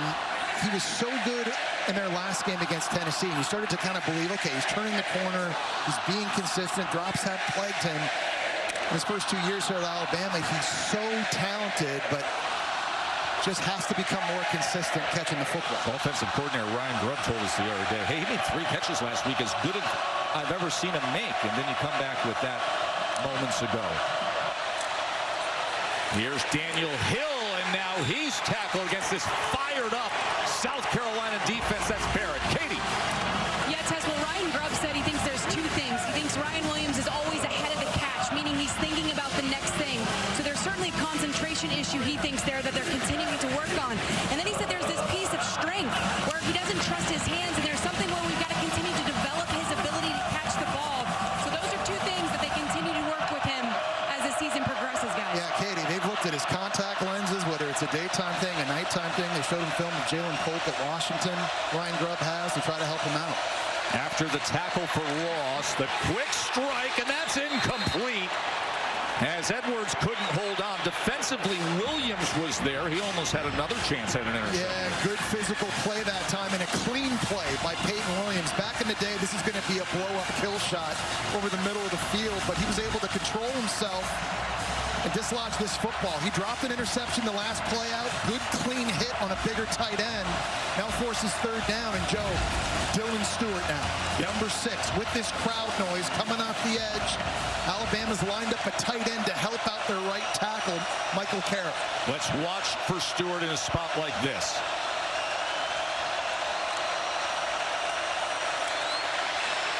Third and 11, it's incomplete as Simpson was hit as he throws. Well, that time the entire Alabama offensive line knew where he was, and they were all trying to slide his way. They slid 4 different people out to block Stewart, but he twisted inside, and he beat them all. Everybody's going this way. Stewart beats them to the inside. Really nice play call up front that time by Clayton White. The hit forces the errant throw, and that is a big-time shot Ty Simpson takes right in the gut. No return man back for South Carolina. They're coming after it as Dowd gets it away. And that punt dribbles inside the 20-yard line towards the 15. Certain kind of energy in the air here at Williams-Brice Stadium. The defense is coming after Ty Simpson. The third 3 and out for Bama. South Carolina's got the ball, only trailing by 2. Well, this thing got off to a bit of a shaky start for South Carolina on a pick 6 that Rasul Faison needed to catch. Jones ends up taking it in, and then a big throw at the end of the first half. Josh Cuevas from Ty Simpson, but on the last drive, after a drop pass by Ryan Williams, the very first play, they go deep to Nick Harbor on the post to get the score. Missed the 2-point conversion, but they're playing with confidence. Sellers sprinting to the right, and that was tipped as he tried to get it.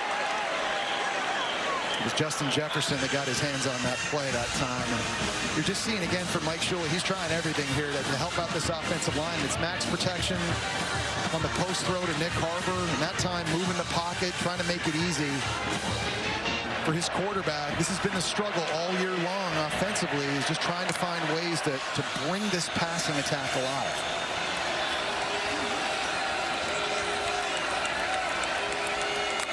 Harbor had the big moment to get them back in this game. Faison with the carry now. It'll be third down from the 18-yard line. Overton with the tackle. And one thing that Kane Womack, the D coordinator for Alabama, has done more and more as the season has gone on is blitz. He is bringing linebackers. He's bringing safeties. And in situations like this, he's trying to simulate pressure. He's going to stunt and twist guys up on the defensive line, try and confuse South Carolina's O-line and see if they can create a space and a gap to run a guy through to get to Sellers. Kane knows they've struggled with movement and pass protection this year. Third down and 7. Here comes the pressure. Sellers gets rid of it and has a first down. It's Jordan Dingle, his tight end. And that's a great job by Sellers that time, just beating the blitz with the throw. Xavier Brown is running in unimpeded from the second level over here. And he's just going to find Dingle, the Kentucky transfer. He does a really nice job just setting down right in the middle of that zone. Faison, and he's driven back right at the line of scrimmage that time by Keenan. Yeah, Tim Keenan at 320 pounds. And like we're talking earlier about the impact he's had. He just stones Boaz Stanley at center, right up front, right in the middle. He's able to get off of it and make the play. It's a big win for them getting him back on the field. Second and 9, Sellers was chased back, and that's incomplete. It'll be third and long.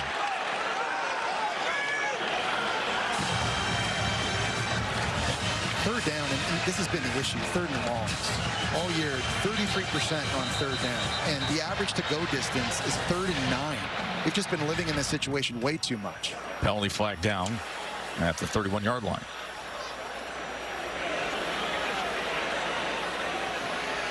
The ruling on the field is that the pass was touched beyond the line of scrimmage. Therefore, we have an eligible player downfield. Offense, number 52. The penalty is declined. It'll be third down. I think that time there were actually two bodies downfield, Nick Sharp and Trovon Baugh, and offensive linemen are allowed to get downfield 3 yards before a pass is thrown across the line of scrimmage. That time, two guys. Bama declines the penalty, and here's that third and long situation that they've just been living in all season. 3 for 10 on third down today. 3rd and 9, 4-man rush for Lenoir. Sellers hit as he tried to throw, and it's incomplete. Yanze Pierre, who had 3 sacks against Tennessee again, he's working a stunt. Comes inside against Trovon Baugh. Right here, he's not able to get the sack, but he's able to push the guard right back into the QB. Sellers can't get a clean throw away. Give credit to the Alabama defense after the offense had the recent struggle. And their pass rush, Joe, in the last 3 games has gotten better, too. That was their big issue a year ago in the first half of this season. But these last 3 games now, they're getting a lot more consistent getting after the QB. Love punts away. And it harmlessly goes out of bounds. Well, I'm really impressed with South Carolina's defense, especially up front, the defensive line. Nick Barrett, number 93, has taken this game over. Look at this penetration, getting the tackle on Caden Proctor. Here he is beating Proctor across his face for a big tackle for loss. I know we talk a lot about Dylan Stewart. Brian Thomas has made some plays as well, but Nick Barrett has just been living in Alabama's backfield in this one. Senior leader. Played 3 years and actually redshirted last year because of all the depth they had on the defensive line. Comes back bigger, better, vocal voice, and now proving it with his action on the field.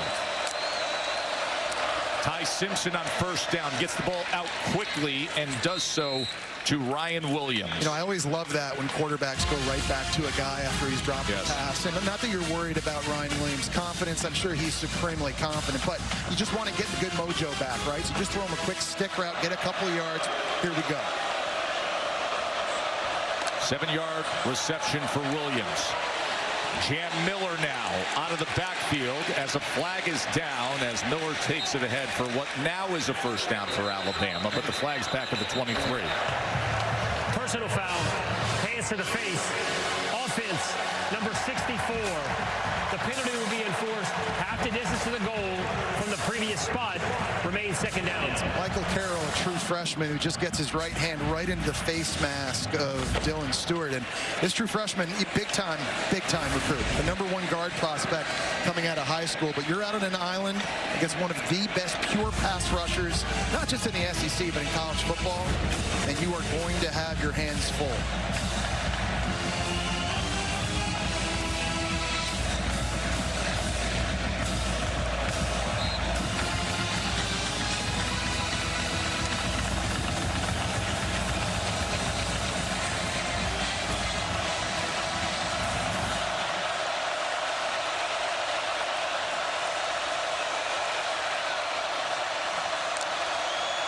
Second and 18. Simpson sets up the screen. Jam Miller is taken down by Sean Murphy. All right, now you got third down again. You've got to come up with a plan for Dylan Stewart of South Carolina. He got the big hit on Ty Simpson the last time. The line slid to him. He stunted inside. They've got a running back now lined up over to his side as well to help out. Just a plan to deal with this guy right here. Stewart's a problem, especially on 3rd and 11. Simpson, with time, drives it downfield, but he overthrows Bernard. I'll tell you what, if that was an accurate throw, Jeremy Bernard is going to score. There was nobody back there, and that is a throw that Ty Simpson almost never misses. He is going to be sick when he watches the film tomorrow. Bernard here wins on the in-breaking route. If he catches that, he is up the boundary, and that is going to be 6 Alabama. 4th Bama 3 and out. 2nd in a row. Blake Dowd onto punt. Swain is the dangerous return man, but he lets it bounce. And it settles in near the 25-yard line on the sideline. A little extra push at the end of that punt. Some second half struggles for Ty Simpson.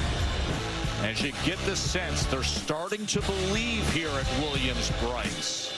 Upset hunting in Columbia.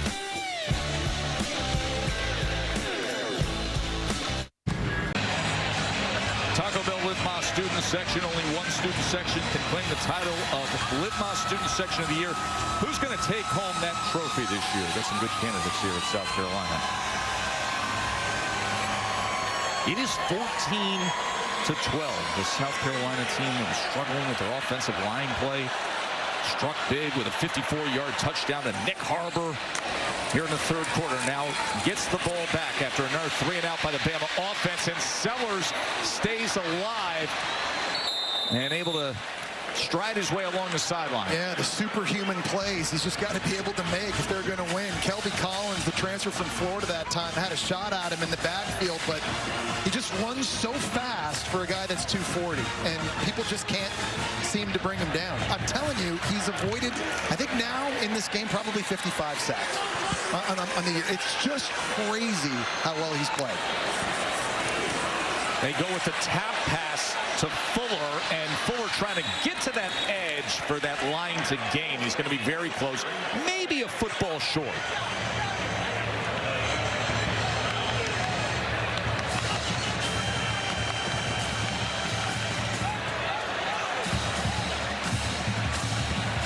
Shane Beamer, he knows what it takes to have days like this. 3 top 10 wins under Beamer. They're saying it's a first down. They moved the sticks. They did. By the way, those 3 top 10 wins that he's had against top 10 opponents, they all came when South Carolina was unranked, as they are, of course, today at 3-4. Sellers going to try to run it straight ahead. He's wrapped up by Jefferson. Well, it's true. Listen, when there were divisions in the SEC, it was hard for South Carolina to win in the East. Now you take the divisions away, you've got to play Bama and LSU and Oklahoma, Ole Miss. I mean, it's just ridiculous what they're having to go through. But in these big games, under Beamer, they played well. 2nd and 8. This is where he's so dangerous. Sellers slides down after picking up good yardage. And South Carolina, here they are, past midfield. Late third quarter, only trailing by 2. Well, Alabama just gets out of their rush lanes. They're trying to bring pressure out here. There's nobody up the middle of the field for Sellers, and this is just way too easy of a decision for him to just tuck it and go. 17-yard run by LaNorris Sellers. And now he gets it to little brother Jaden, who slithers ahead and dives inside the 40. Yeah, nice job there by Dre Jacobs and the tight end Brady Hunt, getting out in front on the perimeter and getting some blocks. Going to the quick game now, spitting the football out to the outside and letting some of your speed go to work. 7-yard reception. Sellers with a man coming straight at him. And it's incomplete, as Xavier Mincy was like a heat-seeking missile. And they do a good job disguising it because he comes from depth. He's not creeping up too quickly at the line of scrimmage, just relying on that speed to get there, and that's all Sellers could do just to get it out. See Sean Elliott, the offensive line coach, upset his guys didn't pick that one up. But here's the good news, though. A couple times on this drive, 3rd down and manageable. They haven't seen a lot of that this season. This just makes it so much easier on the play caller Mike Shula, and of course on LaNorris Sellers. Let's see how they get about it with 3rd and 3.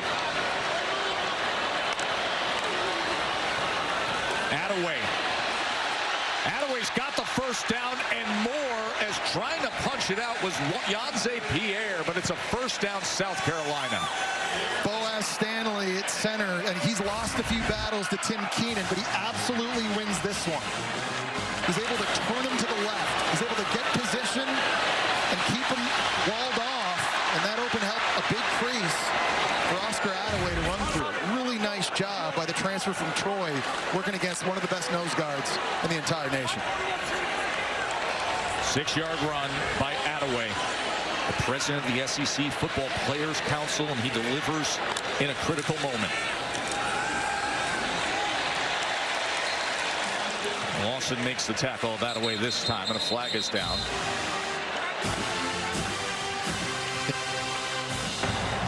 Holding.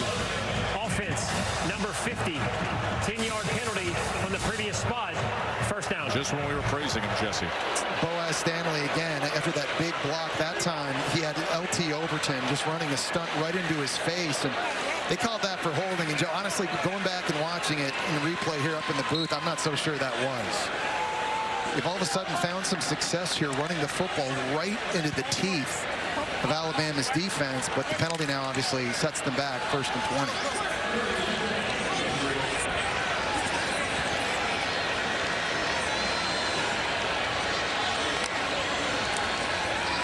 Sellers,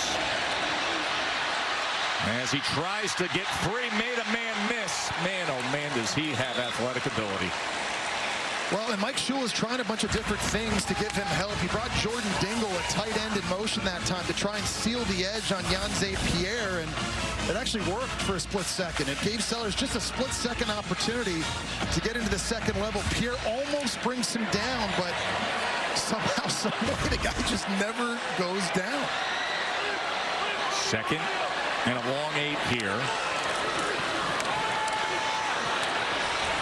Away again, as he's been getting continued work. Hill Green with the tackle. So if you're Alabama here on 3rd down, it's not even necessarily about sacking LaNorris Sellers. Can you just cage him? Yes. Whether it's a 3-man rush, a 4-man rush, a blitz, can guys just stay in their lane and not let LaNorris Sellers out of the pocket?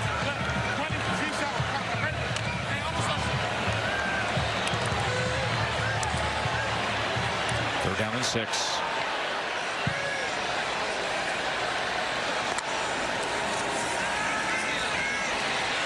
Sellers, was nearly intercepted as Xavier Brown, who was the star of last week's game with the 99-yard pick 6, had a shot at it, and it's 4th down. And that's one Xavier Brown has got to be able to make. You're right. The interception last week was just so incredible. Great job high pointing. Just goes right through his hands. He's a guy that is battle-tested, started all 13 games a year ago as a true freshman, had some ups and downs throughout his career, coming off his biggest game. And now an opportunity for William Joyce, the 6-year player, but his first year as the starter, to give South Carolina the lead. 47-yard attempt. And will you look at what we have here? Their first lead since that opening drive when they were up 3-zip.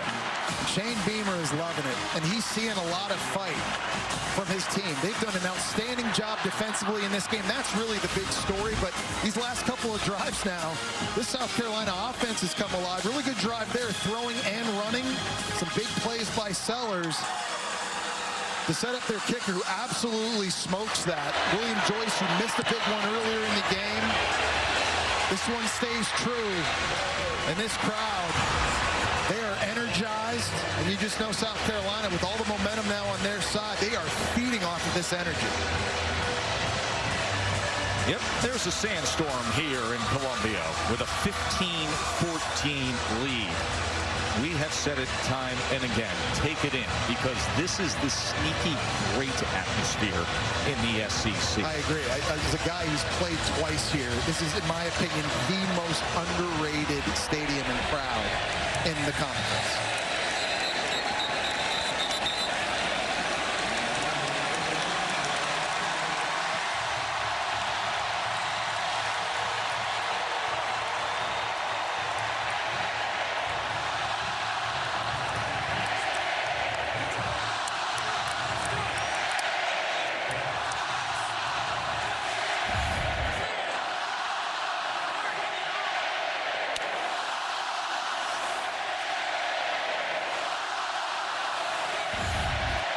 If you're sitting back in some part of the country where you say, you know what, a bucket list is an SEC game with it all on the line, that's what it sounds like. That's what it looks like. Jan Miller is tackled for a loss, and yet it just got louder thanks to Monkel Goodwine. You know, Tess, Jesse, Alabama offensive line coach Chris Kapilovic just told his group between series, we need to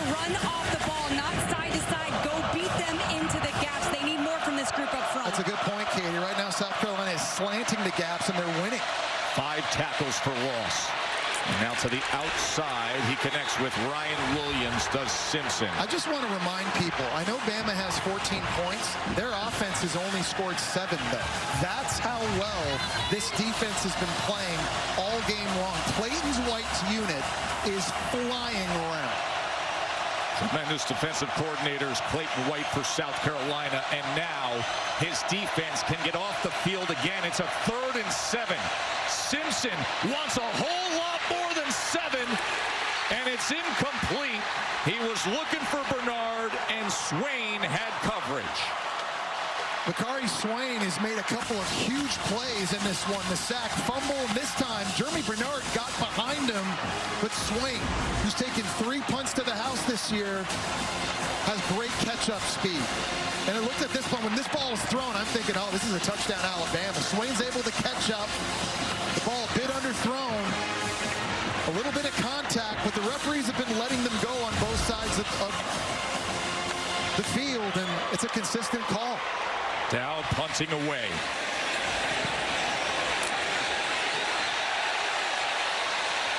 There's a lot of contact down there with Swain and the Alabama coverage team. Of course, still to come, it is the showdown for Texas A&M. They're 7-0. They're 4-0 in the SEC. But Coach Kelly has the LSU Tigers there at home under the lights and ready to go. LSU and Texas A&M coming up right here on ABC. Obviously suffered a big-time loss last week in a game you, Katie, and I saw up at Vanderbilt, and an opportunity now against number 3 ranked Aggies. Turn it around. By the way, Alabama, Jesse, their 5th 3-and-out moments ago, their 3rd in a row. This South Carolina defense, time and again, is getting the ball back to Lenoris Sellers and the Gamecocks offense in this drama-filled second half.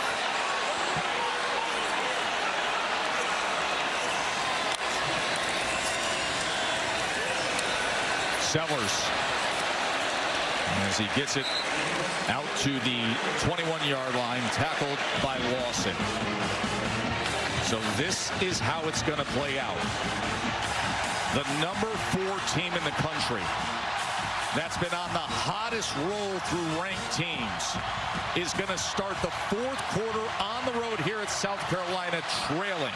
The SEC on ABC, presented by Burger King, returns after this message and a word from our ABC stations.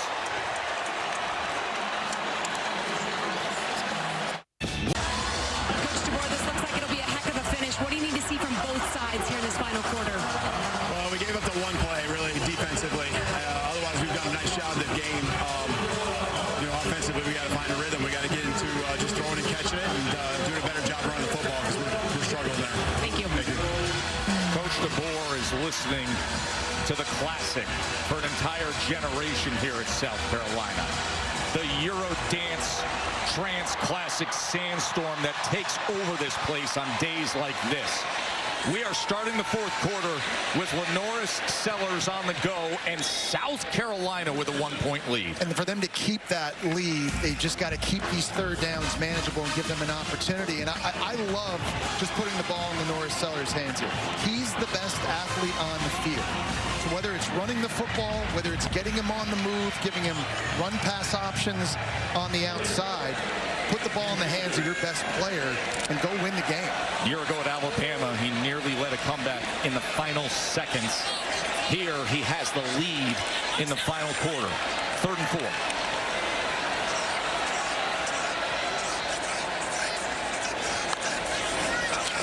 Sellers against a 4-man rush, checks down the face-on, who had a turnaround and then is tackled for a loss. It's another inaccurate throw. If that ball hits him in the chest, he has an opportunity to catch it and advance, maybe make a move and get the 1st down, but there's a lot of wild plays with Sellers, and we know that.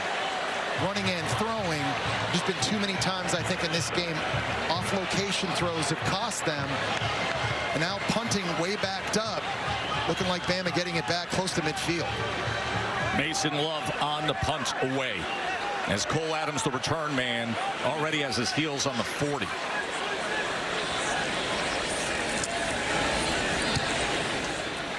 Love with a knuckler.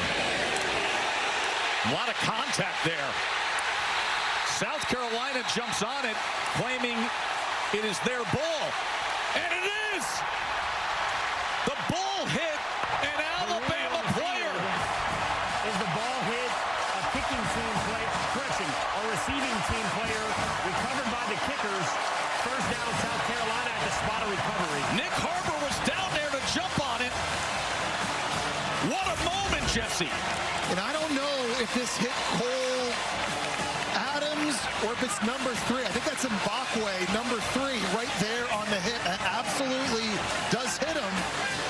And South Carolina able to jump on this. A huge break here for the Gamecocks. So all of a sudden, South Carolina, after the turnover, it hit the backup receiver, special teamer, Jalen Mbakwe, and South Carolina takes possession at the Alabama 30.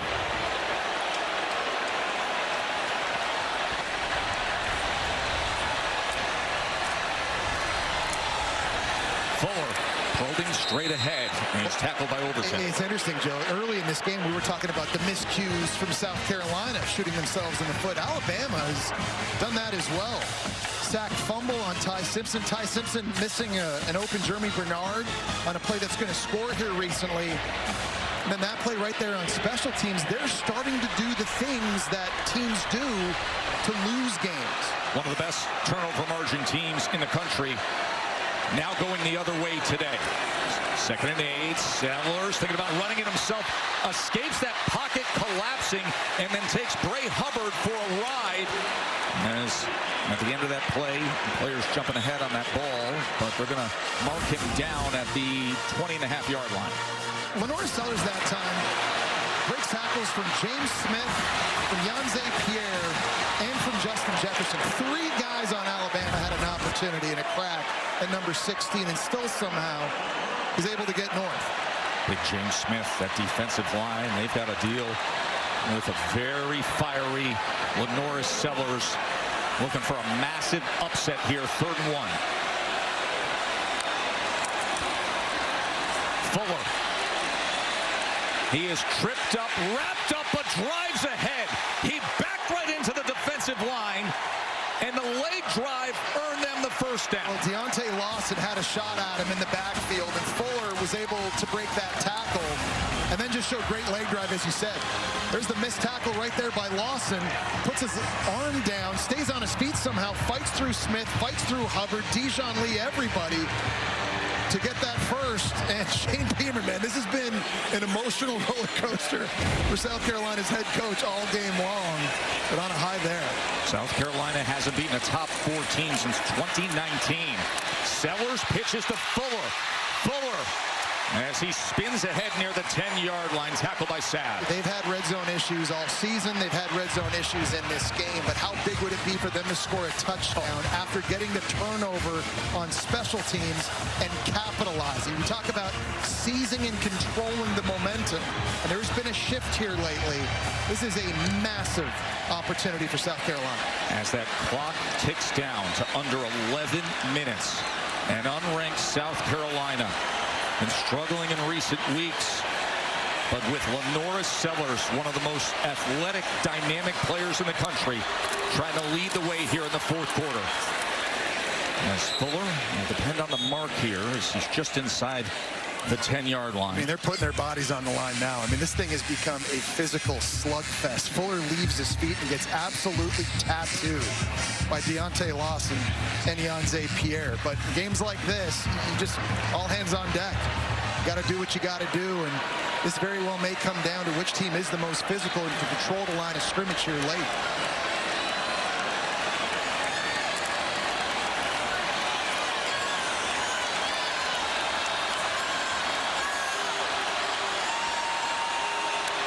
They're down and 1. Sellers to the outside. LaNorris to the end zone.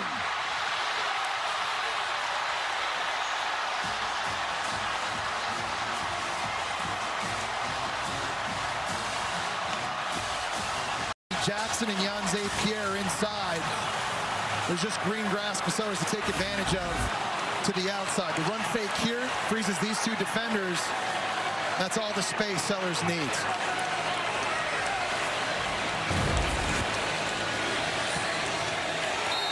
Joyce makes it an 8-point lead. South Carolina has outscored Alabama 16-zip this half. Special teams playing a role. It hit Mbakwe. Harbor jumped on. Remember, he had the 54-yard touchdown. And then big man on campus, 10-yard touchdown run. See all day, presented by IHG Hotels and Resorts. Ole Miss, Oklahoma put on a show. Alabama and South Carolina is a potential shocker, and we still have the Aggies and Tigers to come. Rico Scott on the return. You think they're fired up? You think they're hungry? Everybody's getting to the ball for South Carolina. Yeah, they've been galvanized by this crowd. And you look at the recap here for South Carolina, the big play by Nick Harbor in the end zone early in the second half. Really nice field goal kick here by Joyce. Puts another 3 on the board. And then Nick Harbor, obviously, who had the touchdown catch, is able to recover this fumble the last drive out on the muff. And then Lenora Sellers finishes it off. You know, football really is a game of emotion, but it's also a game of momentum. And in the second half, it's totally swung South Carolina's way. It really has. And Jam Miller is looking to fix that here as the hard run straight ahead. And they finally blow the whistle with the 23-yard line being gained. Well, you're down 1 possession if you're Alabama, which means you don't have to abandon the running game. You can see South Carolina has possessed the football. They've owned it. 7 first downs. For Bama, not having a lot of success running the football up to this point, but it's critical here late in the game, just down 8 points, that you're able to have balance.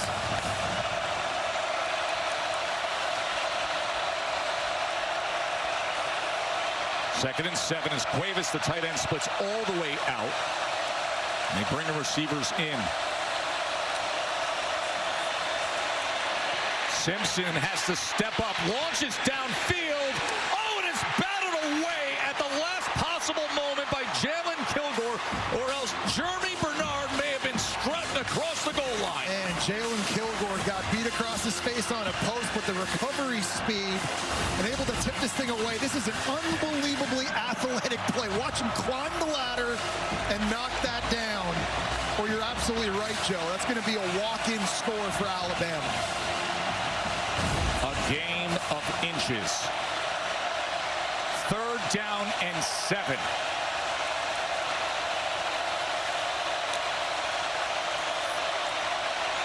Simpson, he pumps, then he strikes, and he gets it complete to Bernard, and it's a first down tie. And just the poise by Ty Simpson. He's been doing this all year on the critical down and distances. 3rd down. No quarterback in the conference has thrown more completions or thrown for more yards. And the first window not open that time, waiting for Bernard to break 3, just keeps his cool in the pocket and delivers a strike.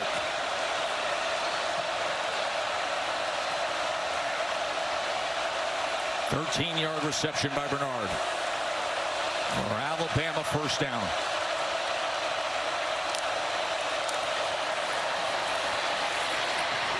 Miller straight ahead as he makes it out to the 43-yard line. They need Jam Miller. He's their, I think, their best combination of big and fast at 5'10", 220 pounds. When he sees a crease, he can explode. And they've had a couple good runs here early on this drive. They've got to keep that going.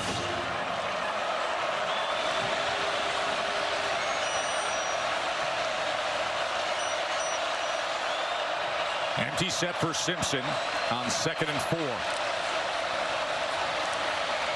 Quickly turns to the slant, and it's incomplete as Bernard could not hold on, and Swain was there defensively. Well, and that's the first drop of the season for Jeremy Bernard. The drops by Ryan Williams, very well documented. Good slant route. It's a good throw, good decision. It's usually a play Jeremy Bernard makes. Now Ty Simpson has had to deal with some hostile environments this year, on the road at Georgia, on the road at Missouri. I don't know if any of them has been as loud as this. Take it in.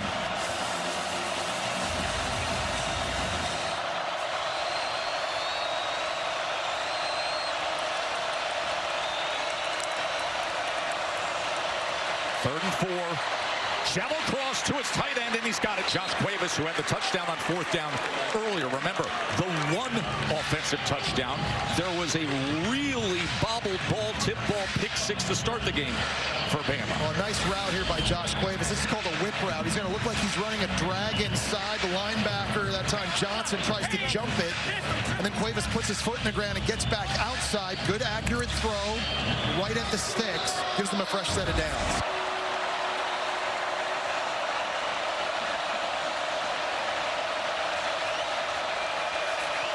Coming up on 7 minutes to play. Daniel Hill, as he takes advantage of the block, and at 244 pounds, running downhill for a tied first down. I want you to see the center, Parker Brailsford, and his athleticism on this last play. He's pulling to get to the outside. He was able to get a kick-out block. It really helped spring that thing free. 11-yard run by Hill. That is the longest run of the game. The clock ticks down, and Bama tries to tie this game. Here's Ryan Williams in space, a stiff arm, and then an extra effort by Ryan Williams, and that will be a first down. Well done by Williams. Well, we talked about him being the most explosive player in this offense. It's just a little bubble, and you got a tight end out in front blocking, just putting him one-on-one with DQ Smith. And I think the superpower of Ryan Williams is just how sudden he is. He's so explosive. When he has the ball in his hands, everybody holds their breath. He's one play away from taking it to the house. Give credit to the true freshman tight end Caleb Edwards for his effort downfield. 3 straight first downs now for Bama.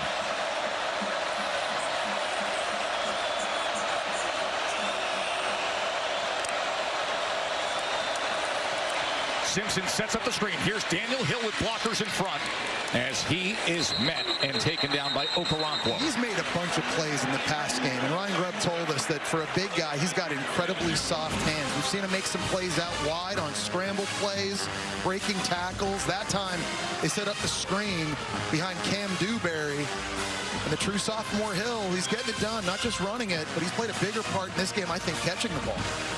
He's going to take a break as Jam Miller comes in. This will be the 10th play of this critical drive for Alabama to answer back after the turnover and a touchdown run by Sellers. And now 2nd and 5 for Ty Simpson. Simpson checks down to Miller. Miller gets around Cuevas, and Miller lowers the shoulders and makes a statement as Alabama's on the go. Yeah, he ran right through Peyton Williams that time outside. And this drive is starting to look like the drives we've seen all season. Owning the football, owning possession, bleeding the clock. They came into this thing with a time of possession of 33 minutes, 36 seconds a game, second best in the conference. Finally, Alabama starting to look like what we've seen all year. Play action. Simpson. He's going to tuck and run. Simpson inside the 10-yard line. Good awareness. That's been one area he struggled on plays where he gets to the outside and he's tried to throw the football when he should just run and get what he can. And this time on the bootleg, maybe a receiver out in the flat. You got Barker all the way out there. Look at 74 blocking against Brian Thomas to try and give Simpson the edge. Buys him the time. Put this thing now inside the 10-yard line.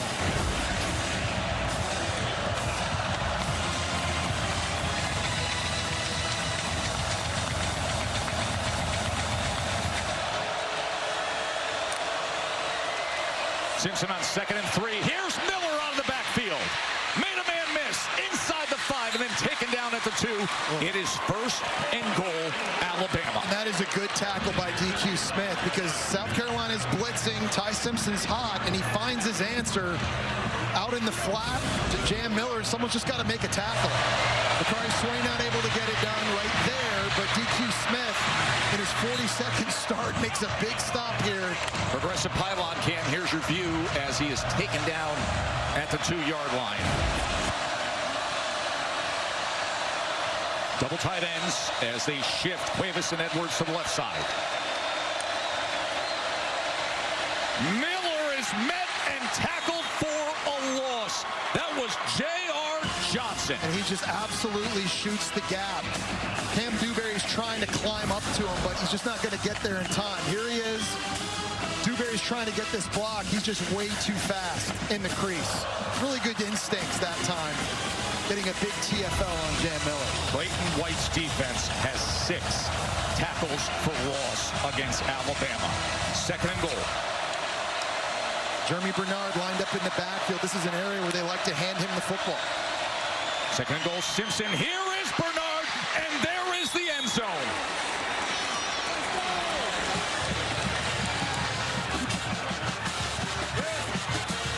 Really nice play design here by the offensive coordinator, Ryan Grubb, and they put Jeremy Bernard in motion. They're just going to run him on a little flat route and try to clear everything out to the left side. Just doing this.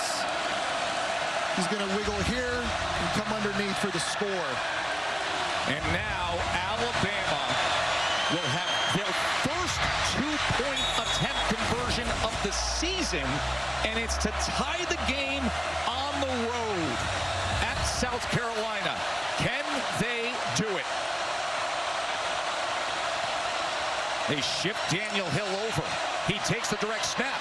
It's a trick play to the end zone. Simpson's got it to Cuevas.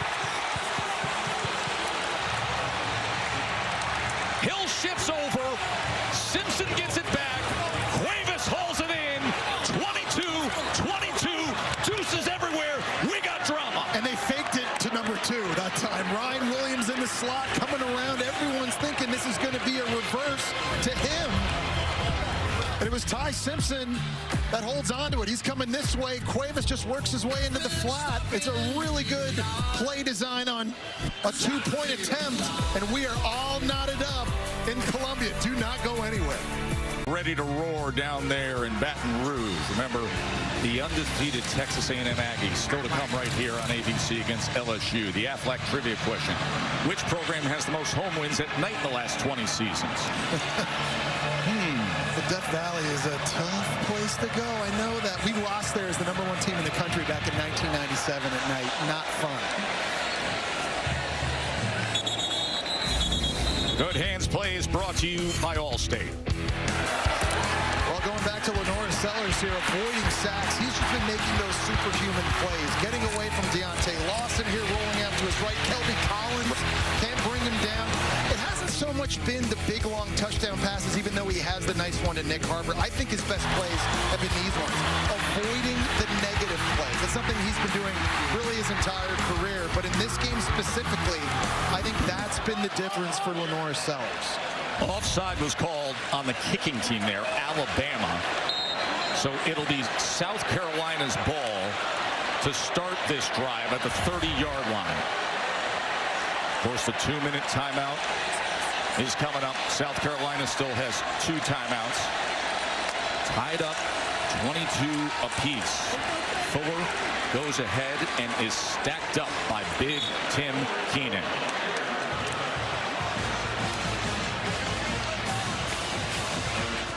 Going to have the 2-minute timeout to discuss if you're South Carolina. 2 timeouts in your back pocket still.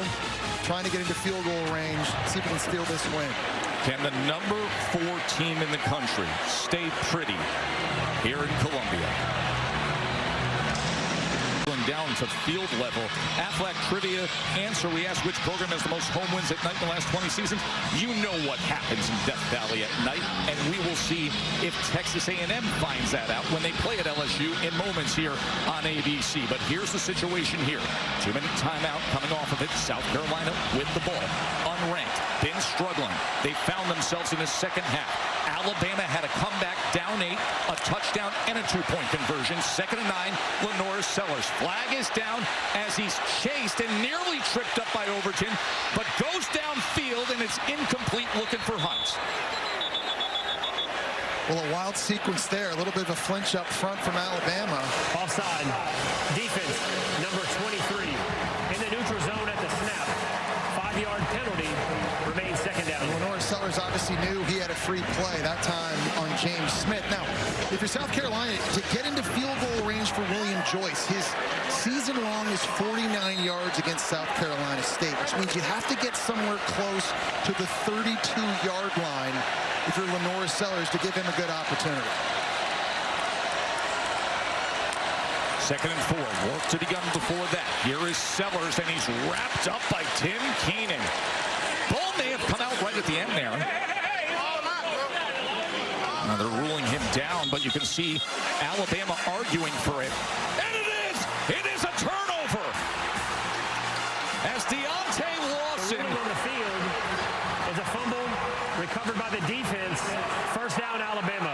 Watch the wrestling match with Tim Keenan at 320 pounds and LaNorris Sellers, and Lawson was quick to be right on it. It was Tim Keenan who made the contact initially, and he's in there ripping with his hands. You see Deontay Lawson ripping at it as well. It seems the ball does come out, and Tim Keenan doesn't even know he's on it.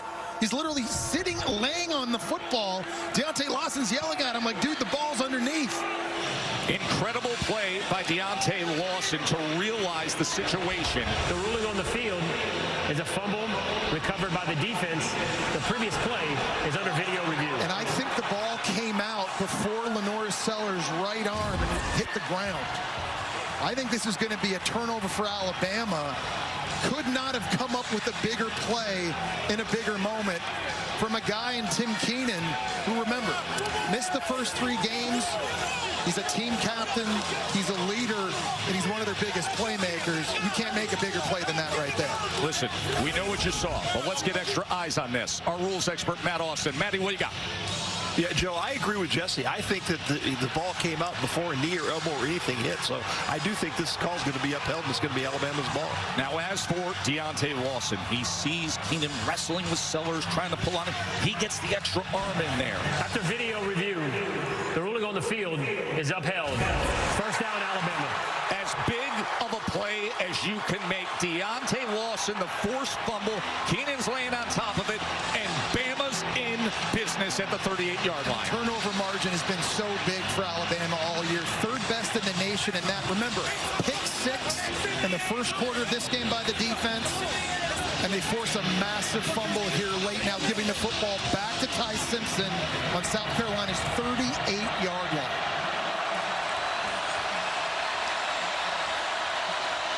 Jam Miller motions back in. Minute 39 to play. Can number 4 Alabama get through this pressure cooker on the road? Jam Miller weaving his way through the South Carolina defense to the 31-yard line. And one thing that Ty Simpson and offensive coordinator Ryan Grubb and everybody on offense in the huddle have to be talking about is ball security. Everybody who has the ball, 2 hands on it. They are putting themselves in position to potentially kick a game-winning field goal. You cannot put the ball on the ground. There's Connor Talty, a redshirt sophomore from Chicago. Sat behind the Groza winner, Nicholson, a year ago. And now he could put himself in position to be a hero here. Simpson, as he gets it complete, and that's a big reception that time by Rico Scott. Well, and a lot of confidence in quarterback Ty Simpson here in this situation. There are a lot of offenses that would just hand it off, try to keep the football centered to help out the field goal kicker. But Alabama allowing their quarterback to throw it to put them in position. A timeout used by South Carolina. We'll take a quick break and see how this plays out when we return. Joe Tessitore, Jesse Palmer, Katie George back with you. This is what happened moments ago as Deontay Lawson was able to strip the ball away from LaNorris Sellers with 1:39 to play. And now that man on the left, Connor Talty, will he get a chance to try to win it for Alabama? An attempt would be his first career go-ahead 4th quarter field goal attempt. Simpson. Here's Ryan Williams trying to spin free, but he is wrapped up and brought back by Swain. It's a great tackle that time in the open field, and Bama still needs some yards here. You were talking about Talty at kicker. He's 7 for 7 this year on field goals, 40 yards or less, but only 2 of 6 41 yards or more. And where they're at right now, this would be about a 42-yarder. Percentages have not been good for him or Kalen DeBoer, so still some pressure, still some work to go here, I think, if you're Alabama. It is a lonely job of the final moments of preparation when it's just striking that ball into the net, taking a glance over at the field, looking at clock and situation and distance, and locking in. And that is the case for Connor Talty. Meanwhile, the scene here at Williams-Brice is wild because most of the students have packed in down low, hoping to celebrate a massive upset. And then the fumble happened. No timeouts remain for South Carolina. 46 seconds to play in regulation. There's a slant, and it's incomplete. Rico Scott could not corral it. We saw Jeremy Bernard drop a slant earlier in this game. That time it's Rico Scott. Obviously, the Ryan Williams drop as well. This is a tight window throw. And that's just one Rico Scott has got to be able to make. Drops have really hurt Alabama now in the passing game. And so for this play call here, 3rd and long, I think one thing you've got to be thinking about if you're Ryan Grubb is how do we get the ball centered in the middle of the field to help out our kicker, Connor Talty. If we can't pick up the first, can we at least put it in better position? Jeremy Bernard is lined up in the backfield at quarterback before they utilize the timeout.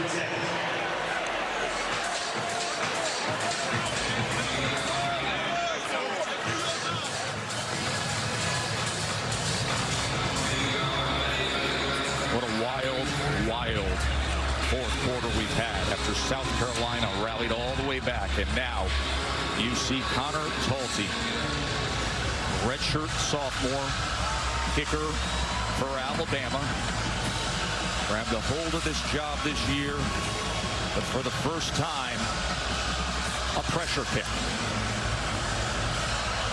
A potential game winner. That last time out on the field before the timeout, it was Jeremy Bernard in at Wildcat. And you just wonder if he was just going to catch that snap, just try to run to the left. He's back in the Wildcat again right now. So Jeremy Bernard with a direct snap. They fake it to Simpson, and Bernard breaks free. Jeremy Bernard! How about it?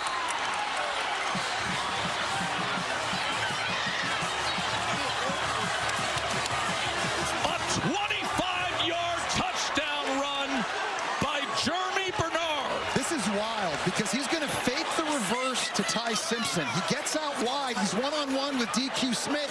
DQ Smith tries not to tackle him intentionally, thinking, hey, if we just let them score, we'll have an opportunity to get the ball back, maybe go down and seal it. Jeremy Bernard, if he just goes down in the field, the play right there, that's ball game. Let's look at his foot here. Does he stay in right? Oh, yeah. Yes. What balance, what body control from the Swiss Army knife of this offense, Jeremy Bernard. But you hear what I'm saying? Yes. If he just goes out of bounds, South Carolina has no more timeouts left. They're not going to get a chance to get the ball back, give a chip shot field goal to win. Now, the North Sellers may get one more chance. As Talty adds the extra point. 34 seconds remaining. No timeouts for South Carolina. Listen, it was choppy and it was a struggle offensively for most of this game for Alabama. Big players play their best in big moments. No question. I go back to what Kalen DeBoer told you, Katie, and I at the start of the year when we were getting ready to watch them play Florida State. He told us, I know we have a better football team this year because I know we can handle adversity better than our team could a year ago. They've got leadership in this locker room on both sides of the football, and they've certainly faced a lot of adversity. It hasn't always been pretty, but the pick six defensively, the big turnover on that last drive by Tim Keenan, and that big-time run just now from Jeremy Bernard. Ty Simpson throughout this entire game battling. This leadership has really helped them keep an edge and fight through the adversity. Deontay Lawson was a big part of that vocal message after the upset against Florida State, saying it takes more than just showing up on Saturdays. He showed up at the right time with the forced fumble with 1:39 to play. The squib kick is fielded awkwardly by Harbor down near the goal line, and that's where the coverage unit meets him inside the 10.